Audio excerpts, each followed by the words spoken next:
Yeah, they're talking right now, Rikichi. Oh, wait, hold on. Maybe if I... From around the...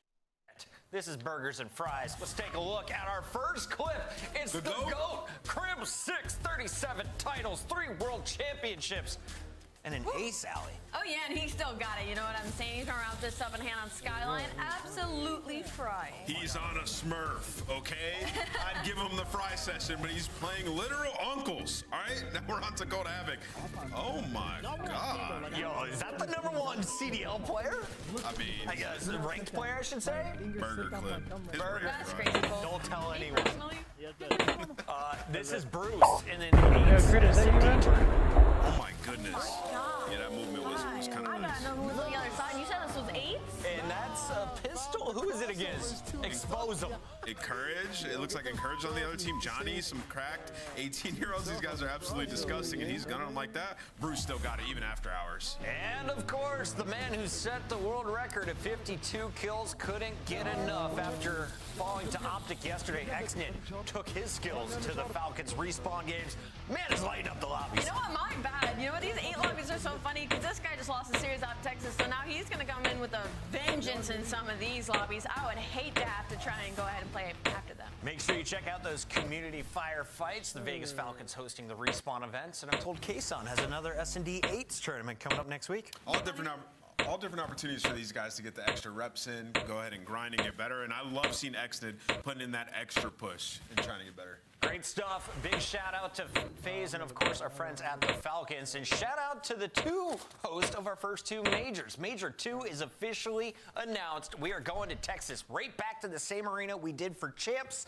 This time around, you guys can join us for Optics Major 2 tournament. It's March 20th to the 23rd. Allie, this place always sells out. Always, always, always. And the vibe is always so good as well. The food is unreal in Texas. So make sure you go to your favorite players' streams and ask them for some recommendations when you head to And yesterday I said tickets are on sale. My Twitter feed was full of people panicking. Really? Tickets are not available until next weekend. You got 6 days. Set your calendar.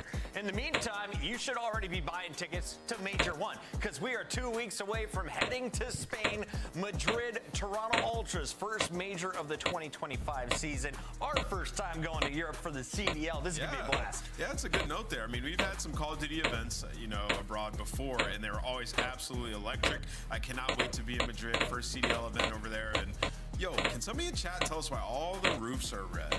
Yes. I want to know that. It's interesting. It looks good. Is it Spain-wide or just Madrid? Let us know. I know nothing about your country yet. As we take a look at our standings, here is who is in the lead after their win yesterday. Toronto, a perfect 5-0, has the #1 seed. Carolina looking to tie that up, and you'll see Thieves in action tomorrow. If you look at the other squads, though, there's a lot of wiggle room for teams to move up and down. Allie, who do you expect to be climbing on that leaderboard? Obviously, I expect Atlanta FaZe to be climbing, but for a little bit more of a hot take, I'm looking at maybe Cloud9 or Miami to move their way up just a little bit. That leaderboard is so weird because, I'm looking at, is there a world where a team with 2 wins makes it into winner's bracket, right? Because there's so many teams that have 1 win at the moment. We'll see how the matchups shake up. But, yeah, it's going to be interesting. Everybody fighting for it still. Every map matters, and that is going to be true for the battle of Boston versus Carolina. Let's take a look at this showdown that's coming up at the end of the night.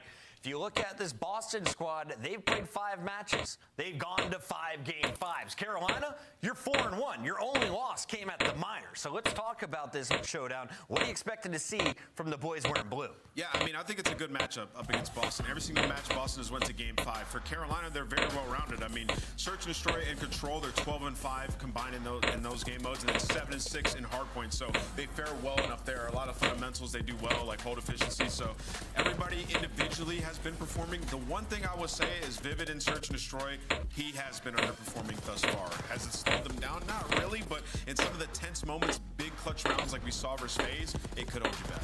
12-4 map count across their 5 series. So, Allie, how many do they play today? It's been unreal. I think they maybe played 4 today. I'm leaning Carolina or Ravens, so we'll talk about them more when we get closer to it. I just think they've been so strong across the board. Not many teams have come close to taking them down. And not only that, their map pool is larger than anybody else's in the league right now. They're most comfortable above everybody else. So for me, Carolina, I think they're only going to go 4. You got the veteran in Slasher, and of course, last year's Rookie of the Year in Gwyn. Today, Gwyn matches up against against another Rookie of the Year candidate in Snoopy. His sophomore season pretty stellar compared to last year. Yeah. He's up to a 1.08, a 92.1 Slayer rating. Is pretty darn good. He's been unreal this season. I know there was a lot of kind of talk around Snoopy and the fact that Boston's continuously building around him and trying to find the right fits, and I think they might have finally found the puzzle pieces, which is so funny to me because on paper I never would have seen this squad put together, but we have heard he became an unreal IGL and stepped up to the plate. Cammy's been unreal at this game so far this season, and it's really set up Snoopy for success. The only glaring issue right now is Giga has yet to get credit. I mean, I feel like Giga's been fine. I just think in the minor bracket, there were just some big 1v1s that he lost, which, you know, it's just going to be tough. I mean, you trust him as talented as he is to win those 1vs versus Kenny, versus Dashy. But regardless of that, like, his team is solid in all the game modes, right? The Search and Destroy's been good. They're very good at map ones, 4-1. And Snoopy's been off to a very hot start. Like, he's the guy that you want to get going, that has the high ceiling to steamroll these teams. But for Boston, the teamwork's been there, right? So they're comfortable where they're at, and they're just trying to improve. If you think Minnesota loves soaking up screen time, well, you haven't seen Boston breach yet. Take a look at their road so far to Major 1. 4 matches, 4 Game 5s. You won 3 of them, though. Your only loss came to that Rocker team. Yeah, I mean, it's a successful season so far, right? And you look at the tail end of their schedule, though, Chris, and it's Carolina, Atlanta FaZe, and LA Thieves, right? So things can get dicey real quick. Today could be a massive win to secure yourself a really good seat headed into the major. But you were saying maybe somebody with 2 wins could slip into the top 8. Boston should be feeling comfortable with 3. That win over Optic set them up for success here. Oh, of course. Yeah, I completely agree with you. But you don't want to keep going Game 5 after Game 5 after Game 5 after Game 5, especially going up against Carolina today, who is unreal when you get to the distance in a series. 7 potential Game 5s for Boston. They've seen enough already. Will we get another one? You'll have to wait and find out. That matchup is coming up at 6 p.m. against Carolina Royal Ravens, our #1 seed at the minor. At 3 o'clock, though, our first fight of the night begins with Vegas Falcons back in action against Vancouver Surge. Still looking for a big dub.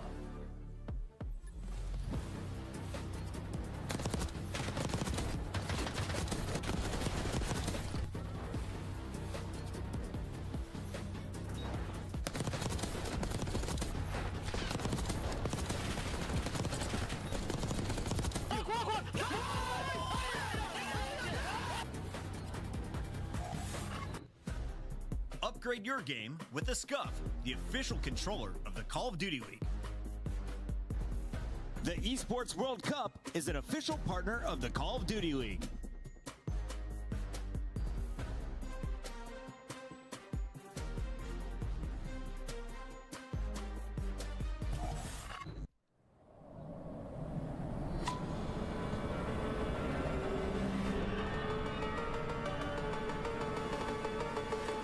Here we go, guys. What's time?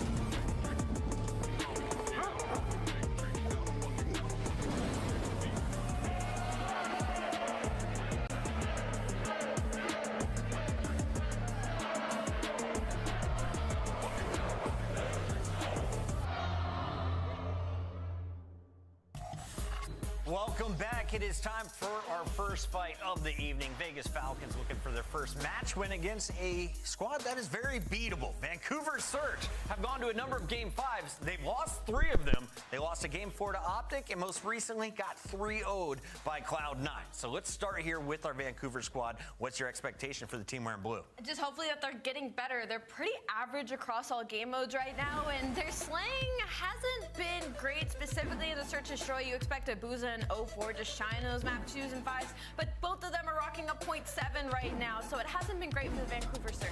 Yeah, Ali was nice. I mean, I think they've been bad at all the game modes. I mean, honestly, they don't have anything to rely on. Very confusing with this team. And, you know, KD doesn't really matter that much. But when you look at damage, they got 3 players averaging under 3K a map right now. 04, Hixie, Nasty. That's very bad news, right? Like, and you look at this team and you're like, okay, well, maybe they should be able to hang their hat on Search and Destroy. That's not the case. They don't have any map that they're relatively comfortable on. They're 3 and 5 in the game mode where they don't excel really anywhere. So for Vancouver, things have not gone to plan whatsoever with this team.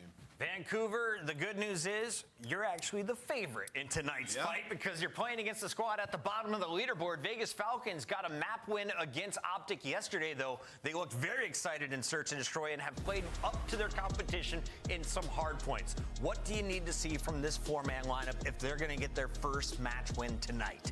We need to see more slang. Exit, unfortunately, just kind of feels like a solo man on a mission. As we've seen, he broke the kill record. He's even only rocking a 0.9 right now. Rest of teammates, 0.7, 0.72, 0.68. So the slang is really hurting them in a lot of these game modes because the fundamentals are there. They just have no slang to keep them in the game, and they are making these mistakes near the end and trying to close them out. And after he played Optic, the man went on and fried in 8th lobbies. So Exnit is putting in the work. Can he keep playing at this style, though? I know you've kind of called out in a few of our drawn conclusions that the rotations might not be on point for the Falcons. Yeah, it's just some, I think he can keep playing this style. There's just some situations where he needs to calm it down at the end of these maps, right? Because that same style is winning the moments. Like, you think about the Hacienda control that they had, won them the end of that offense, right? Like, getting push up, getting aggressive, and getting into those cuts. So I do think it's just small situations that they need to learn. But to answer your question, what do we need to see today? Exactly what we've been seeing these last 2 series. Like, play aggressive, get in their face, right? But calm down and have good communication in the tense moments at the end of games. Also want to give a shout out to Dahum. He was in the top 3 after all of the matches last night, right behind Hook on the official leaderboard for the Falcons 8s. Let's take a look, though, at the maps and modes in our Pro League today. Vault, red card, is back in action. We're going to see a double dose as it's there for Search and Hardpoint. We'll close things out with a Vault if we get to that game 5. Allie, what do you see here? It's kind of hard to talk about either of these teams when it comes to maps because neither of them really have a map pool, but I do want to say that Hacienda Control, I literally have it written down that Vancouver's been really struggling. They've gone to no round 5s and they're stronger on attack, so maybe they should try playing Hacienda. So they do actually put that in this series. Yeah, red card's awesome to see. You know, across the board, obviously, Seattle trying to play it a bit. Haven't had too much success in Search and Destroy, but they have reps on it. And then we look at Vegas, they're just trying to figure out what their map pool is because they have not played red card S&D or hardpoint. So be interesting to get the first looks if we go to 4. And if I was invested in any individuals today, can I get a player from each team to watch in this showdown? Yeah, I'm going to go with Exnid. And on the other side, I'm actually going to go with Abuza. I feel like he has something to prove and a chip on his shoulder. Just by the way he's been speaking on Twitter and socials, I think he's going to pop off. And if you're going to pick one of those 2 teams, Nameless, which one are you picking first? Oh, pick 'em time, huh? Man, I'm going to go with, wait, what's my record here? My eyes are bad. What is it? 28 and 10. You're into double digits of failure. What are you and Allie at? Allie's at 15. Now he's trying to She has 50% more losses than you right now. All right, I'm going to go Vegas. Going Vegas. All right. Vegas Falcons. Allie?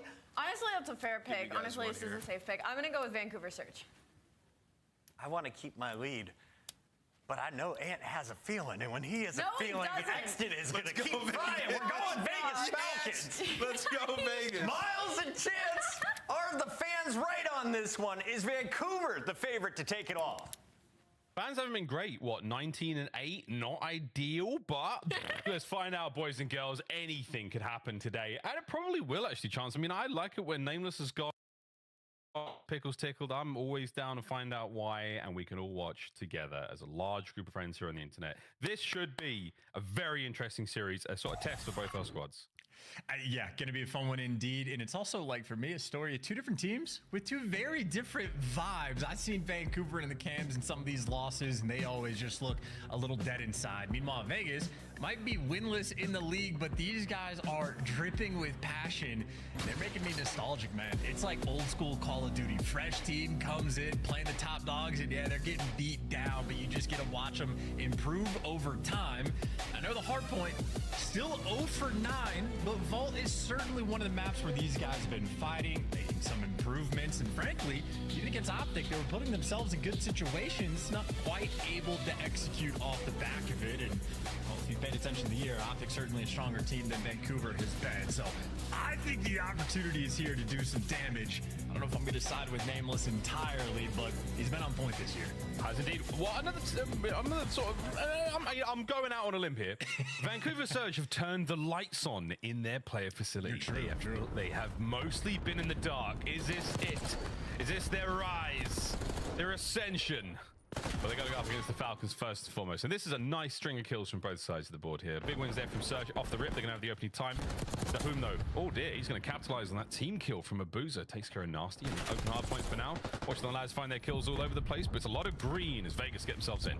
And I tell you, oh, they let a spawn go through. How quickly do they turn around for it? I see DeHoom on the mini-map. Instantaneous on the recognition, but doesn't win the gunfight. Now Rox is going to fall as well. And that's everybody one by one. It trades on point for Surge. So one Mixie spawn and a small mistake from Falcons, but now they're trying to stabilize. Wixel fighting for the back spawns. 0-4 has him in his sights. That's it.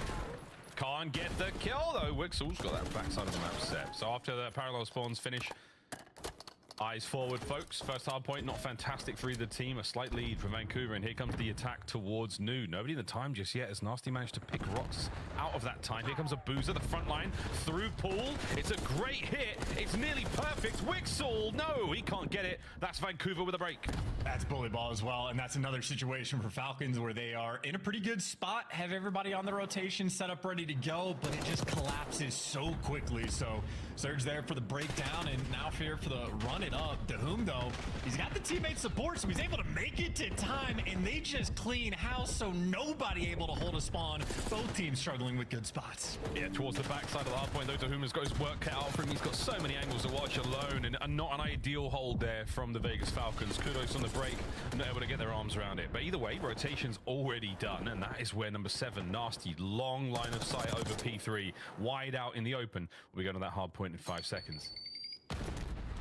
Tyson is hunting him down too. Yeah, get in the mix with a pistol, ready to trade out his own kills. Meanwhile, the battle for spawns. A lot more pressure on Nasty in this moment, and the pressure mounts to nothing. DeHoom shreds him before he even shoots a bullet. So that is spawns flipped in time, collected now for the Falcons. A wonderful little sequence for them. We'll see what they can do. Hopeful, I'm loving this approach. Whoa, towards Nu. DeHoom, though, up top there with the aims, finds his kills.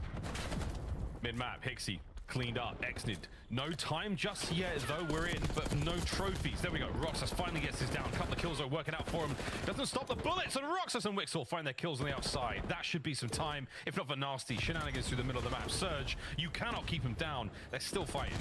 Yeah, Nasty's gonna sort of open up the hill at the very least for his teammates to get nearby, but now he's looking for the route for spawns, and he might have just found it. So Nasty trying to pierce this setup. Falcons leave that little lane open and able to capitalize. Now you see the spawns getting a little bit crazy, but Wixel with a nice spot, doing some damage on the back line. It is still Operation Hunt Down Nasty, and he's still just getting kills. They're not even looking for him. Wixel, he just wants the time. He's got more than that. He's finding a kill on the way through. Fast hit from 0-4, right in there with that Jackal. Cuts him down, finds the time. Here we go, next counter attack. Can we get something out of this Vegas? Looks like a great hold so far from Vancouver Surge. Exnid, the only man in the feed there for his boys. Now up close and personal. Oh, Exnid, nice 2 pieces. He manages to make his way through the back end, making his hard point that bit harder to deal with. Nasty, eyes on the front. His boys have got the back covered. This is great hold here from Surge. They got the bench going through the back as well, right? So trades are starting to roll through, but Nasty is the man that they just allowed to live inside of Art, and now he's being allowed to live in top P4, and Nasty's a player. They make his job easy. He's going to have a field day, so a 5 spree, nice and comfortable up top, and frankly, just comfortable scrap time for Vancouver Surge as well. Easy capitalization off the mistakes Falcons have been making, and on the rotation, Roxas picks up 2, but trades are in. Hallway control right now for Vancouver. They got the power positions. Will they let anyone through here? That's the question. Nice work out of Nasty. That's 10-4, 6 spree. See if he can turn that into anything special. The answer is no. Wow, Roxas 3 there, dead 3 for dead for Falcons. Vancouver Surge. As Abuza now up, I mean, 3 trying dead to for pick what he Surge. can off of these Oh, what's defending up, baby players. girl? The hard point very much in the hands of the Vegas Falcons, though. And so far, Gee, I was going to say, hey, if they you can take joined. down at least 1 or 2 here, there was a lineup from Surge. Nice damage. Exit once again in the feed. Roxas 3. Oh my, 4. 4 down for Vancouver Surge. I have Falcons winning this How to series handle 3-2. spawns though, right? Nasty is going to get gold. Everybody else on the flip side of the map, and right now 3 Vegas Falcons See the players map turn set? for 1 guy, and in the chaos they start to Okay, fall. so So it's Vault couldn't first handle the map, pressure, it's and Croat spawn second management map. will Third absolutely is get Hacienda, I you. believe. We're almost there for the block, but just ever so slightly then I off. should Now get they're the trying to miss. set up around P2. So Vegas, again, another opportunity. They got that first blood. They're set up around for Nu, and they catch Oh my Nasty as goodness. well. So great pick so far. They're Yeah, set that up might for good hill change. time. First fantastic opportunity here for the Vegas Falcons to take some of this time back and get a lead change. Here we go. Wixel on the outside. Booster's about to find something on the back here. He's got damage into whom can't find anything through the front. It's 2 throw 4. Can we make it 3? No need. Hixie's there. A nearly perfect break. Wixel, last man standing. Quick spawns from Xnid. Done. Dusted. It's over to whom, and no way is he getting there in time. The battle may be won. And as long as the nades and the trophies are still working, Surge are right in there. Yeah, it's just another painful moment for Falcons and another beautiful one for Surge. I mean, just so clean on the break in Vegas. With the spawns, might be able to take it right back. There we go. That is not the full 60 they were looking for. And 04 was actually the player. Dude, I'm low-key low-key a Falcons fan right now, bro. Even now for scrap time, Hixie's going Just to be they're there. So underdogs. Falcons struggling with the setups they get. And honestly, Miles, that probably comes down to the communication. That's what so I had too. difficult to micromanage things, but everybody is turned. They are turned indeed. We'll do a listening later on in the series. You know, the Falcons, fast and furious communication. Xnid got one. Fast and furious shots as well. That boy snapping. Nasty right back in his happy place. He finds himself here all the time. This time, Motor Whom's got his number. Over towards P3 again. And it is Surge. They are first in, best dressed. Time going their way. Split spawns, though, for the Falcons. Gives you a little bit of time to find those kills. Now, boys and girls, we said their comms would turn. Now, find out for yourself. A quick listening with the Vegas Falcons.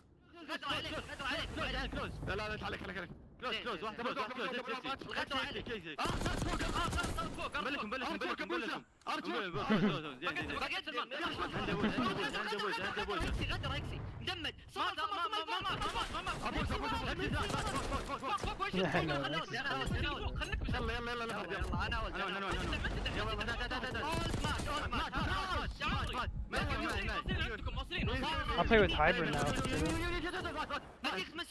Hybrid? Yeah, I figured out how to do it now since I'm playing Claw. It's actually a lot easier. Oh, lined up for him. It's a good time. What is Wixer doing?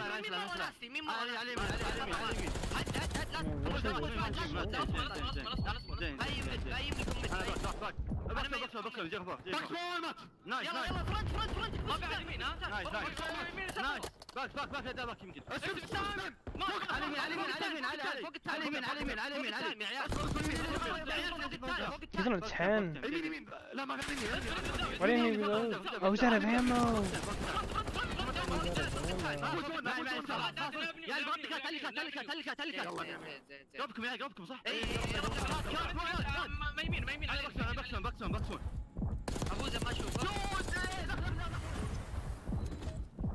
Say what you will, these boys are shooters. We do have a Hellstorm secured there for Wixel. Hope that comes into play a little bit later on. Coverage here, when it comes to spawns, is getting a little bit better chance, but they're just unable to capitalize on the time. Yeah, it's been a tough one indeed, and Vancouver have been pretty on point. A couple different times where there's multiple Surge players just trying to look for Wixel, and he's always just in some awkward portion of the map that is just not expected in any given situation. But the kills column certainly phenomenal for him. I mean, dude is 21 and 15, so shout out to the KD, but the hill time right now, Vegas need to get on it. Once again, they are set up around P1. They have the right side spawns. They got the cuts. They got everything they want. You just have to convert it to some hill time. Yeah, find a couple of kills, hold on this hard point. 15 to go here on P1. They've got the lower hand side of the map covered for now. Nobody exclusively blocking it, so we'll see how these spawns go. It's 2 either side. Eyes on the mini-map, folks. This could decide what happens for the next hard point, and it looks good so far for the Falcons. Nice shots from a boozer. Hard point 2, P2 here in our third set. Open for business. Falcons are in. Yeah, Falcons get a full 60 on this. They'll be at 220. Down instantly, they would just need 30 points on picks, and there is they let Hixie run right running straight through the front. Xnid, unfortunate, maybe just back down over towards Palms, but that is another P2 where Falcons just simply cannot do anything. And Vancouver, happy for it, built themselves a sizable lead. That might have just been the moment of the game. Well, that's a going. That's tough. In other games, that sort of thing does actually kill. So I wonder if this is some tech they've worked on. But right now, we're over 200 points for Vancouver Surge. on the approach now. Falcons, one last valiant attempt to find something here on P2. The answer is no. P3, big hold here. They can turn it around. We've seen plenty of comebacks. With a team like this, they're just getting broken down by the scalpels of the Vancouver Surge. It is surgical precision on the approach to these points, and they are finding great moments like this from Nasty again. 23 and 16 for the young Brit. He's finding kills all over the shop. And once again, his happy place, he's on route. I just love this. Has been a pretty like explanatory game of a lot of things you have to be good at as a team in Call of Duty, because no doubt, as you say, the Falcons are shooters, but they're having moments where they were leaving Nasty alive in top art, not clearing out spawns, even when they had the comms, not quite keeping track of players, let alone breakdowns and setups and whatnot. So clearly something to be worked on, but maybe they're just going to continue to work on this game. Still in a good spot is the Falcons. Left side spawns. Yes, it's a score deficit, but a good hold here, or at least keeping Surge out of time in a full 60 on new, and you're right back in the game. Yeah, they are indeed keeping it together in the kills column. It's 32 4 dead. 33 now. Into the time, you've got it again. 15 seconds to go here on P3. You have the left side of the minimap. Oh, you don't watch the mid door though. Can Ixie find any more at this life? The answer is no. Looking towards 3 dead. Nobody Come there on, just baby. yet. Full As 16. You're midmap, back it's in it. Roxas You're who's back in holding it. down. Come on. Let's 04 go. trying to make his fight through the mid. Come on, Falcons. Exit has the bottom side of the minimap covered. You've got a good looking setup here if you're the Falcons, and this could be a hold. Into the time, boys. Eyes up at the ready. Nope. A full 60 and they'll be tied up. You got art control right now for 04. He's waiting for his teammates to get in the mix, and Falcons right now very turtled around P4, but as you say, they at least got the positions covered. In awkwardness over by our 04, there's no one here trying to hunt you down. They don't know what they want to do to play it, but you got to make sure you get the trades. They've secured the back spawns. Falcons now will be spawning out, and the Surge players should be overwhelming on this time. They've pierced the setups. They have prevented the full 60. They've at least made things mixy. Nasty staying alive. Oh, he stays alive for way longer than I thought he would. Abuza now off spawn straight into it. Strong irons. As Surge, clean house again. It's technically 3 dead. Last man up for the Falcons in. Dahoom, what a 2. Holds the hard point for a second longer. Allows his boys to now spread out across P1. So a solid hill overall. Maybe not quite the full 60 you're looking Dude, they just for, need a but that is a full kill feed right P1, there. bro. Fortress coming out of Vancouver. Set up around this new team. Oh my goodness, They play for Wixel! kills, Almost but out of Wixel my right chair. now dropping heads, and Ixie, last man standing, Almost out of my wiped chair. off the board. So Vegas Falcons in control, but once again, the spawns everywhere on this map. Sneaky 04. So very sneaky. Traded out. No, Enough for chaos to no, ensue no, though. And this is no. where Vancouver Surge their way forward, baby. What a 2 and a nasty. Over the balcony, into the time. And that could be map 1. What a play. Yeah, they almost lost. Vancouver Surge. Played hard point like a fiddle in map 1. Good, clean Call of Duty coming out of Vancouver on that one. Guys in the right spots, making the plays when you need them to. And honestly, I think a few gifts being handed their way. Vegas Falcons not a team that was able to consistently block the spawns on P1, so Vancouver on their desk were just ending up in good situations. 3 separate P2 hills where like Vegas Falcons got the clearance, had all 4 players alive, set up around the time in a different setup they had every single time, none of which they can make work. I mean, there's times where Hixie was literally just running straight through the front door and piercing the setup. So credit to Vancouver, played the game the way it was meant to be played, and they come out with the victory. And shout out to the objective kills for guys like Abuza and Hixie as well. Living by the time. That is an SMG with 2 minutes and 36 seconds in the hill. Hixie found his home. Hixie found his home comfortably. Again, looking across the stats though, fascinating scenario to be in. Vegas Falcons, absolutely a force to be reckoned with in the kills comp. We're not playing TDM. This is just the way it goes. I mean, and this is such an interesting talking point. They are clearly mechanically brilliant at the game. Shooters. We're seeing kills after kills after kills. They get it done. But it's where those kills are being found. It's where they are moving themselves, whether it's spawns, whether it's the way they play time, how they play the time. These are the things that are really separating the great from everyone else. And right now the Falcons, they're on the precipice of being a good team. It is coming down to time and experience, and that is a fantastic showing against a squad that played that hard point so well like Surge. So kudos to them. How long we can keep saying well done guys, you're getting better, I don't know, but for now An exciting match regardless. And Surge, exactly what you would expect out of them, Chance. Fantastic breaks, good holds, the map positioning with everything was super solid. Nice workout on Nasty. Huge workout of Abuza at times. 04 was doing his pieces. And Hixie doing what Hixie does. Smart, sensible plays, finding himself in the right places at the right time. And I tell you, I mean, the thing I'm going to be paying attention to for the Falcons, at least think on about this that, map Kudo. going They would have forward, held they're just going to P4, be they would've P2, probably like won it. more or less. Like they've shown success on P4. They're good at getting the spawns for P3. They do a lot of like the sort of basic fundamental things right, but it seems like the teamwork fundamentals can slip. Like they might be nearby each other on the mini map, but not doing a great job of like saying, hey, this is open, pick up that. Watch your front on this time because I'm back down palms, like I'm one shot, someone needs to help. And a lot of those micromanagement things that, I mean, really can only happen in the communication department seem to be slipping. But either way, something that did not slip was the lead. Vancouver, good start. Never looked back in a comfortable win I think those guys were hoping for. But S&D, gonna be even more of a fun one. Vancouver Surge have been spamming red card S&D as much as possible, but not necessarily to the highest level of effect. Their record overall isn't exactly a sight to behold.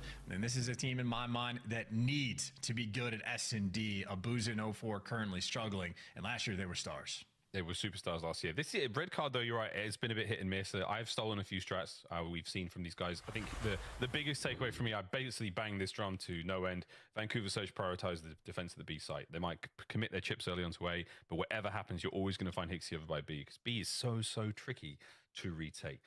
Quick look at the stats as well, though, folks. When it comes to the attacking rounds there for those Vancouver Surge lads, they're pretty solid. I mean, there's no getting around it. Second overall there. Vegas Falcons, though, Chance coming in at third.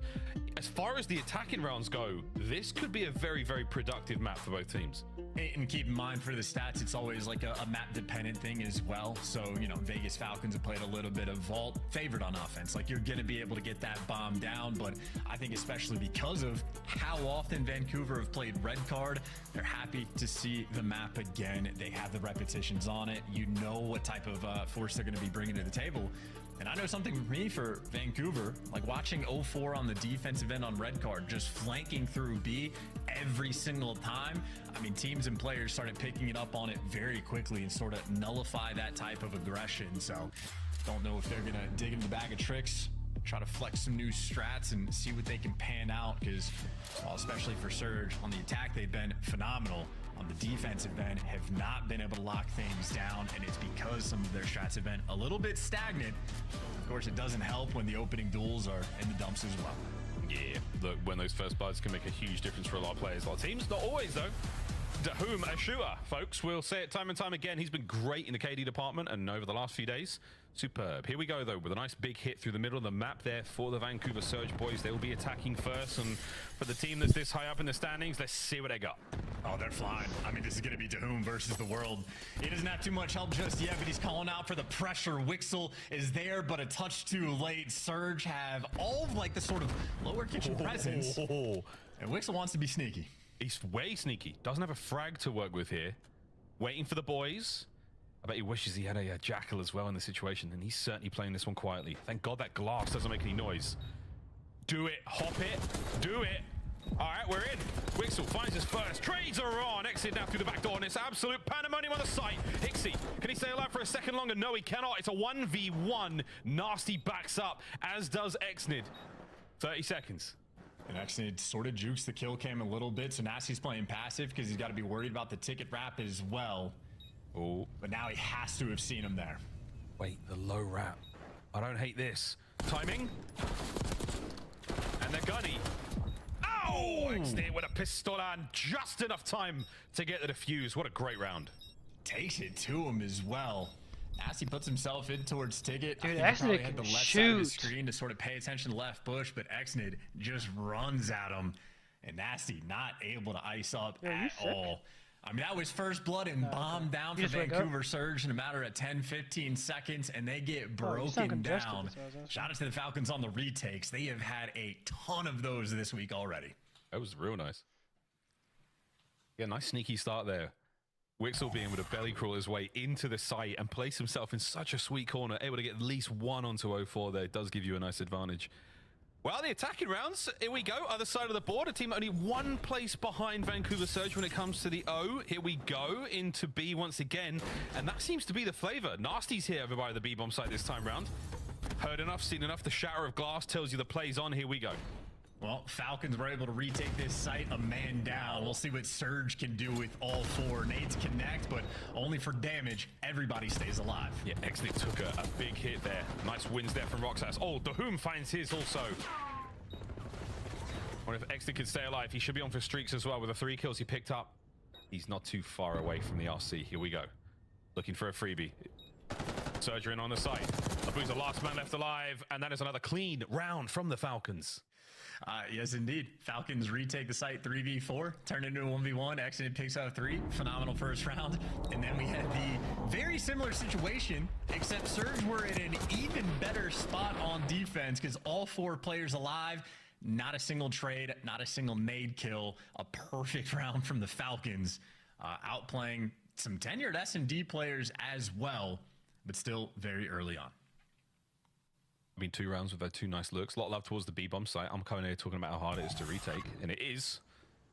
Jackal players thriving in there. But so far, we've seen a little bit of it all. Over towards A this time, maybe, Surge. You haven't given us any tastes here, and that's where it looks like the defense is stacked up for the Falcons. They're hoping for it, but I don't think they're going to get what they want. Word to Mick Jagger. To be hit, Dahoom. Trying to match the wise philosophy of Mick. But just going to play his life. So again, Vegas Falcons seem, even on Vault, red card seems to be the same thing. Happy to play for the retakes. Dahoom does the wise thing. Doesn't get caught out in this site and even gives you a first blood. A man advantage to try to take it over in. I think right now Falcons just waiting for Exnid to be in position. Get everybody grouped up before you make your move. I love the setup so far, but you got to be worried about the time. Wix Allnet. Last man pinch. He's not going to move until really gets going. There's Exnid. Gets into the play now. 0-4, close sight. Hixie over his shoulder. The remaining 2 members of Vancouver Surge with 20 seconds to go. Here comes the pitch on the outside. Trades are done. Wixel, can you find the next? 0-4, 10 HP. Staying alive, and he's going to play the time. Great work. He will be dropped. Or will he? No, it was a matter of seconds. And Wixel, you might find the kills. You don't get the round, Surge. Good work. They find at least 1.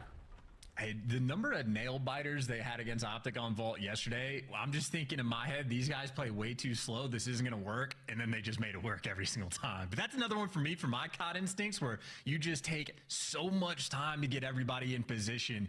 You got to be a bit more active. And Wixel, the man that was closest to the site the entire time, doesn't even make the active play to try to hunt down 0-4 towards the end. And I'm gonna cut my hair Wixel, I think, a little bit too passive. Saw some moments on the Vault hard point as well. Yeah, but I think it's Zolfin time, Pains, the kills certainly still flowing their way. In an A hit as well. 0-4, the front man for Surge. It's going to be the stun that backs Exnid down. Absolutely stunned up. His player model there covering his eyes. Deep line of defense, though. Not as many players here for Surge, though, so you might be able to overwhelm the bomb site. But it does look like Falcons, they've pumped the brakes. They might be thinking twice about this one. Just under a minute to go. But no bait at all. Vancouver Surge stagnant in their setup. They are happy to let the play come to them. Nasty's got the middle of the map covered. I mean, a 2 for over on the A site between 0-4 and Abuza. And then Hixie, the lone man, hasn't spotted anything out. But as soon as he gets intel, the Vancouver players are going to start to get active. There's 2 spotted. The minimap starting to shift. Abuza, Nasty, wrapping back. Here we go. Exnid overwhelms. Here come the nades. Tags are in. Rest of Surge now in position to strike. 25 seconds. You've got to start getting the bomb down. Have to worry about the health, though. If everyone's tagged up, there's no way you get in there. Bomb being planted. We seem to be running out of lethals. The trophies are set. Here comes the hit. 40 seconds to go. And a man down, and they just burned every single nade. Abuja, though, at least finds the opener. Good luck with these head glitches. Great damage being done. Shots getting exchanged. Vancouver trying to slide through these doors. Only have to worry about one side of the room here, Roxas. Exnid there has his cross, and they're inside. Massive damage. What a lineup. 20 seconds to go, and Exnid's going to send it forward. Falcons smell blood in the water. And I get it. I know. A weird animal reference. I know, but it worked. Hey, we'll take it. And I'm going to be honest, these are just weird plays being made by Vancouver. Like, when DeHoom was the lone defender of the B site, when he felt the pressure, he backed out, played his life, and got you a kill for the man advantage. Hixie just gets caught. And then the nade coordination between Vancouver Surge, non-existent. That is 2 different rounds where they nade the guys as they're coming into the B site, but just with a single frag, and the damage is great, but there's absolutely no follow-up. No one's making any type of move off of it, and you're not even setting up with your teammates. So Vancouver Surge, this is scattered S&D. Got to dig deep. You are down 3-1. Oh, Jose's going to slow you down just a touch. Real nice. 0-4, the only man not to take a hit there on the opening salvo. And with that, he gets himself forward a little bit. Couple of tags in. Nice nade there. Pushes Roxas out of position. Over the stage. And look at Exnid. Fearless. Sends it forward. Finds the first immediate trade. Still, though, you do have a man advantage on this site for Vancouver. And despite that fact, they're going to back down and pay their respects and move over towards B. But you have DeHoom. I mean, he's just been ironed up on this site the entire round. So ready for the pressure. Shots being exchanged, but he does get caught. Trades coming in there for Vancouver. Man advantage. Yeah, Wix was trying to get in there ASAP. There's no hope now that there are trophies in place, and I don't think any lethals between he and Roxas. So here we go. Nasty on the left. Bomb in the middle and Hixie on the right. And here we are, folks, stuck in the middle with Roxas all alone. A 1v3. These boys don't have to move. Yeah, this one should be over. He's just playing for a kill, hoping they will give something away, but Hixie posted up on headies, and all of those angles, diabolical. So shout out Nasty, catching DeHoom on site. Mentioned just the round previous, DeHoom doing a great job of being able to play his life. This time, just gets caught. Nasty, bringing the beamer. Oh. Those are clean shots on the way out as well. Nice little fadeaway. A catch kill like that, chance like the one on DeHoom, gives you everything. You know you need to scream in the comms. B's clear, go, go, go, go, go. I got one. You've got ID on the other 2 players. It just gives you that clearance to fly forward. Nice work there out of Vancouver. They're 1 away from the equalizer if they can find it here. It's a defensive round though, and as we've seen, Falcons have been loving the attack. A lot of love towards A this time round. I think we're committing here. Surge are going for it. It's a big opener as a lot of cars are going to be destroyed here. Hixie straight into the feed. First blood. I love that call too. That's a perfect counter strat, getting all 4 players nearby. And if you can break down P2 setups like they're nothing, just group up as a team. 0-4 getting the intel. His teammates here for the trades. There's a Booza finding the next pick. And the grouping strategy paying dividends right now for Vancouver. Roxas praying for a mistake from Vancouver. He might catch one. He might catch one, but he's not catching any more out of that life. Wide open position. Red dots on that minimap light up. And it is simply a dinner bell for Vancouver. They go for the grab. Great work from them. Pushing the Falcons so hard their chance. They pressed them. They forced the mistakes. They found those easy kills. Great round. That is absolutely beautiful stuff as well. Really stops the bleeding. I mean, from down 3-1, things start to get a little bit spicy. You got to get on the board. And here we are, tied back up. Vancouver going to be a touch more comfortable. And with how dominant that sort of like A site presence was, you get the stage control, you get the ambulance control, you just have steps and hedges under lock and key. Maybe they're the same type of look on offense as well. You dominate the area. Imagine they're going to be feeling confident, and it's 3 players that direction. Nasty will be joining them through mid. Those poor steps, they take such a pounding. Nade after nade, round after round. A lot of players here in the middle of A side of the map for Surge. Not a lot of love now from the Falcons defensively. A classic setup for them. They're going to have to adapt quickly. But again, Falcons, ooh, good stun. That gives 0-4's position away, but not a lot of movement there out of the Falcons, boys. No one really capitalizing on this intel yet. And Vancouver just hesitating. Yeah, they're hesitating and just getting caught. The stun grenade is just for intel. It doesn't matter if you know they're there. Go and get the kills, but they can't get it done. They fall like dominoes. Nice shots from Nasty. Maybe a development into a 1 versus 4. Unfortunate for him, doesn't have bomb in hand. And I don't know if this is the map where clutches are ever going to be a gift. No, he's doing what he can to make as much noise and cause commotion, try to pull some of these Falcons players, but they are very stout in their defense, not moving.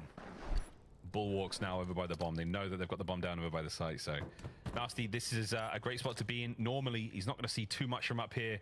Look at the positioning of the Falcons boys here. Deep, nice work on the defense. They don't let that advantage go away. And if not for the beamers, absolute pieces across map there. Falcons, that would have been a much tougher round.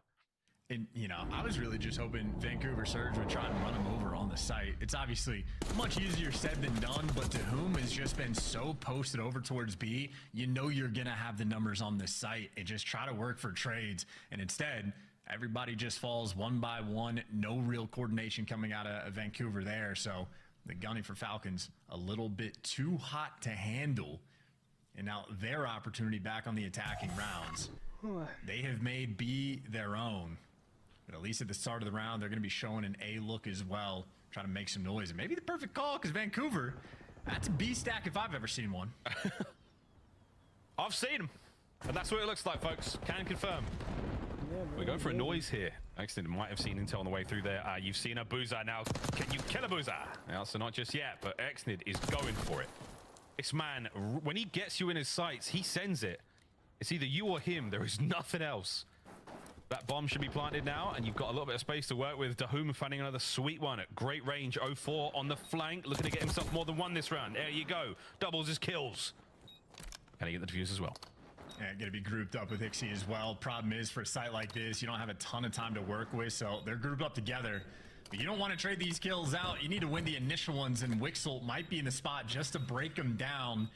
15 seconds have gone by since he made noise on the flank. He got a 2v2, but someone's got to hop the bomb in the next 15. Hixie, he's nearby. He's spotted out by Roxas. Nice day. Trophy's going to be there to save him, though. And they're the final kill. Falcons. What a nice defensive hold, man. I mean, again, apart from, I think it was Wixel getting picked out over by the top side of tiles near the hedges. Everyone was in a great spot to watch that bomb and take care of business there. 04.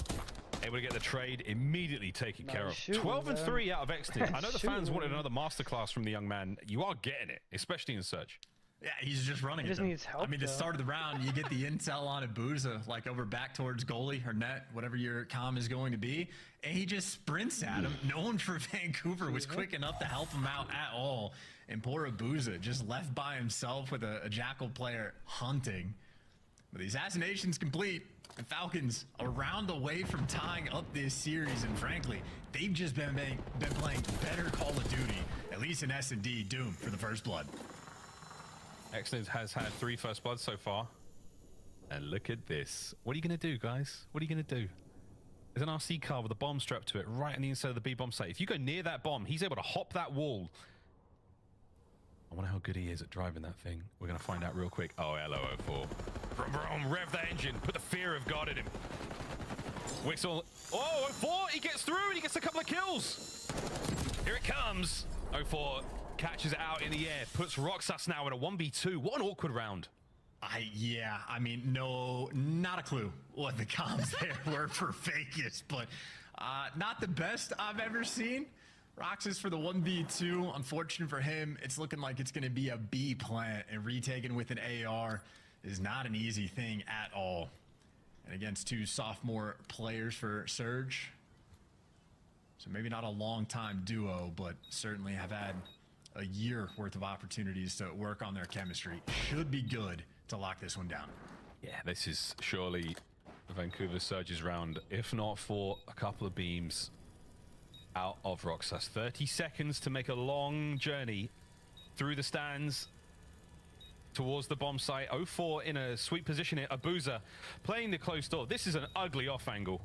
Will he be spotted out here, though? Oh, good read. Abuza, though, with a kill. And Surge take advantage of a crazy round. Falcons, you're still sitting pretty, boys. You can't give away another one of those. And I'm not sure if Wixel and Exnid were talking about the future round or trying to understand what happened in that one, but what should have been a free kill on 04. I mean, the detective work for Exnid was perfect, but somewhere there was just a, lack of coordination between the Falcons players. But either way, still just a round away from tying this series up. More pressure on Vancouver. Gonna be feeling the heat, and back towards this A site they go, but yeah, no funny business this time. Vancouver, once again, just stacks. They're keeping 3 players by whatever site. 04 and Hixie running together, and they have claimed so much space. Oh no, but now is it over to B? Maybe. It's a foot race though. It looks like Tahum's going to get there first. Nasty's in a position to get here as well, but he might be a little bit too late. He can hear a lot going on in there. The stun checks. He has to back up. He has got full pockets though, so here comes the frag. Good throw. RC car as well, getting in the mix.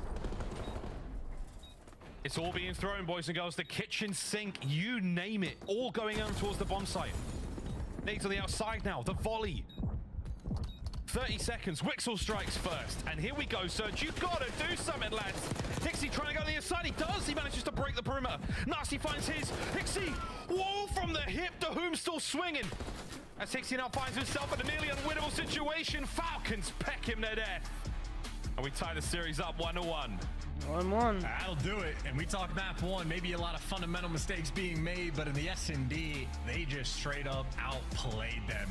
Better round calls, better execution, handling the retakes on the B site, and setting the tone. Vegas Falcons, their best game mode, proves for them right there.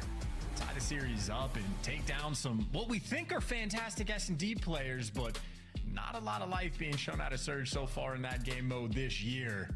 And an interesting time now in this series because Vegas Falcons, we already know the passion going to be flowing, but tip it to Exnid. 4 bomb plants, 12 kills. He started off this map with just 3 in round number 1. And just the first bloods are actually really, truly the story of the game. I suppose that is going to be what, 8-2 in favor of the Falcons. Surge, they had no answer. Not at all. Nice damage there across the board from Wixel and Tahum. They were the dealers there in that map. Hacienda coming up in a moment, folks, but we know how things go for Falcons. They're not fantastic control players. Again, this is an interesting one, seeing another Hacienda chance out of them. That's the main point, right? Obviously, their control record is going to be poor overall. You know, either winless or they have 1 win, but that's a ton of vault. Their 1 look they had on Hacienda got a great repetition in, go to a round 5, and I think that's an opportunity when you're playing against a team like Optic. You're going to learn a ton. You just have to apply those lessons in a matter of a day. So not an easy feat, but it is going to be fun to watch. Yeah, fun to watch indeed. We're going to go to the desk now to break on down those first 2 maps. Team, how are we feeling about the series so far? Ooh, I actually have a great question here, Ali. So on a 1 to 10 scale, how confident are we in our pick of Vancouver Surge? I give it like a 7. A 7? Okay, that's pretty confident. Are you over a 3 after seeing a 1-1 finish at the half? I feel fantastic. And, you know, even after watching that hard point, like some small mistakes, which we'll get into, like Vegas are looking improved. I wouldn't count them out, guys. Would not count them out. As long as they have Exnid, anything is possible. The man just dropped a 3.0 basically in Search and Destroy. Let's take a look at his highlights. A 3-kill opening round, followed up by 4 plants from Exnid.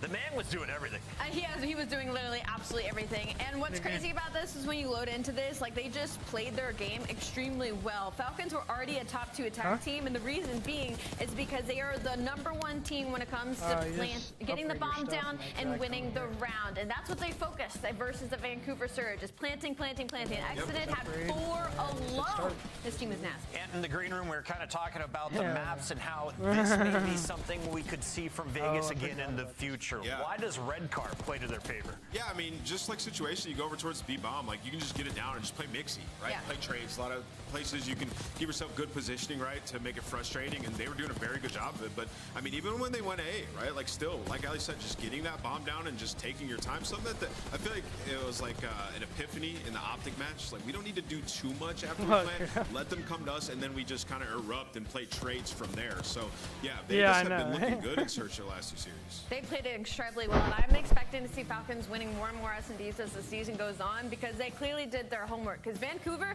is terrible at retaking. They're a bottom 2 retake team in the league. They allow Falcons to get the bomb down. Their defense has been abysmal, and Falcons were able to exploit that. When we were over in Riyadh, we talked to them about their practice. They said, well, this region only plays Search and Destroy, that being the Middle Eastern region, and we also played 6v6. So a lot of changes coming over to the CDL. They seem to be getting better. They have found their footing in the first half, and now we'll see if they can get a win in the second half. But Nameless, I'm worried about the hard point. Yeah, I am too. Let's jump into drawing conclusions. Let's break down like the pivotal point in this map, right? As you can see right here, it's 172 to 232. We're rotating over towards the money hill of this map where you can set up and get a huge chunk of time. I want you guys to look at like the scoreboard for a second. Like Wixel's 27 and 19. He's having himself a great game. He's the guy that's in question here and how they get broken. So let's jump into the mini map, talk about this situation. So right here, we know what Surge is gonna be trying to do. They're gonna all be trying to push this street and like flip the spawns and get back here, right? So if you're the Vegas Falcons, you want to layer and make sure like nobody can sneak through here without having eyes on him, right? So as it stands right now, we'll play it for a little bit and I'll show you guys what the issue is. So 5, he's going to get all the way through into the building with no eyes, right? So this is Wixel. He repositions to get this cross here. And you have 2, he's watching the cross to see if anyone's going to come through pool, which, you know, 1, maybe 2 players max will do that. And then you got 2 players like playing in the hill here. So you have a lack of information and there's like not proper layering here. So we'll talk about it. We'll roll the clip here for a second. But 04 gets through the back right here. Wixel, as we just pointed out on your mini map, he's watching cross. He gets eyes on Nasty, who gets cross, and then Exton finds a pick here. Now this is why this is an issue, right? By the time that they decide to back up here and play for these kills, there's no layers, right? So you already have the presence of these players getting to the back. So they're going to be influencing the spawns. And now if you're Falcons, any death you have, you're spawning out here. So you just lost your positioning. So what I'm trying to explain here is if you're Vegas Falcons, whereas Wixel thinks like, hey, I still have the cross and I can still get in the engagement, you're not influencing spawns, right? You're not pushing them back and buying your teammates time. So now as you die, you spawn out. Regardless of if you trade effectively here or not, eventually a good team is going to break you, and that's exactly what Surge does. Slow, methodical, no pressure from Falcons. You mean like map 3? I love that because these are both really good rotational teams, but the problem is Falcons suck at holding. They need to work on their setups once they get there early, and that was a perfect breakdown of how they could. You had a Hixie Soul running across the pool in a straight line, breaking hills. Falcons, I cannot see this in a game 4. Hold your hills. Let's get it done. Let's see if they can pull off their first match win of the season. Vancouver, desperate for points as well, leading up to major number 1. Keep that in mind. It's time to get game 3 started as we send it back over to our casters. Miles, take it away. I have taken it away. Thank you very much, Chris. And now we are about to take it to Hacienda to play Control. Map 3, teams tied up. You've just joined us. A very exciting first hard point. Surge running that one, and Vancouver falling short in the S&D as well. So crazy stuff, Chance. Again, good reps for them against Optic. I think Falcons coming into this one with a decent sort of chance to win this, but we haven't seen Vancouver play Hacienda yet. We don't know how gross they are at it. We don't know how mean these boys may be. So a lot of questions to be answered here. Have the Falcons improved, and do Vancouver Hey guys, I just want to say, what's up guys? It's Sakurai back with another video. Some of those tricks included like 4-man hits through rock. What's up guys? It's your boy Sakurai with another video here. We're going to talk about Optic Texas, and again, we're going to talk about BO3, because we don't single control win for Falcons on the year, and obviously it was not on Hacienda, but obviously we saw how the S&D went. So Vancouver want to avoid the game 5 if all possible, because that has clearly been Falcons' best mode. And of course for Falcons, bad news is you're winless in the hard point. So you need this map 3 to have an opportunity. And Vancouver, of course, if they get shut this one down off the back of Abuza, they'll be good to go for the series. That's a tough one too, though. Abuza's been a monster. It's the guy that likes it rough. A couple of fantastic years in the CDL for him. The young Belgian has certainly made a name for himself. Can we find that special sauce, that little bit of magic here on Hacienda? Nice shots to start things off. Nasty, what an opener. Wixel's going to have that long line of sight covered. And this 4 down, baby. That's a nice defensive start for the Falcons. Blink and you miss it, and it is just the death spawn as well. Dahum playing a corner inside a lobby. 3 players now trying to get towards Exnid, but you got the coverage on the cross, so it's a good setup, good initial kills.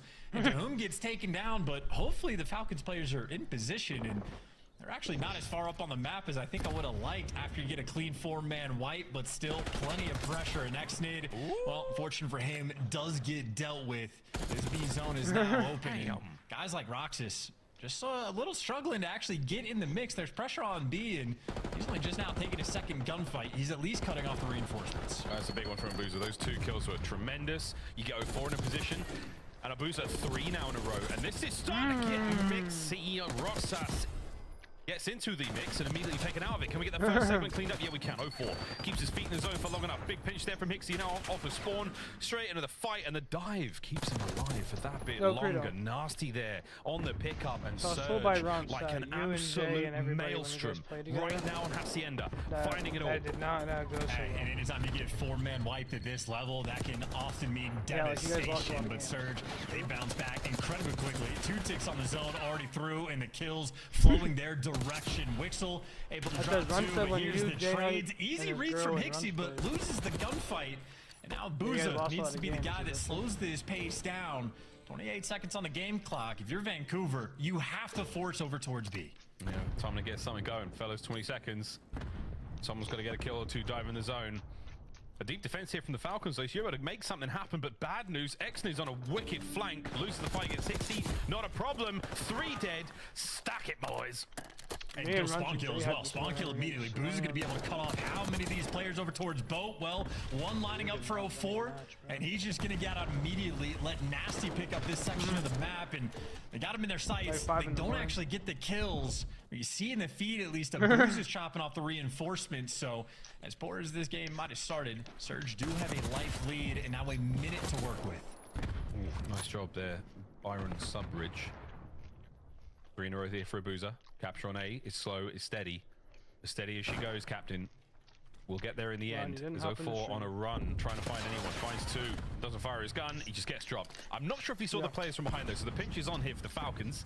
Able to maybe make something happen, Hixie, or your instincts were right, son. Exit, cutting him down. In and out he moves, as this boy is a demon here on Hacienda. So he's able to get Hixie out, and they do prevent the second tick from rolling through, so sort of a late-term defense there, but the biggest issue is you just simply do not have the lives. If you're Surge, get everybody on this objective. Get as many ticks as you can before the lives crumble.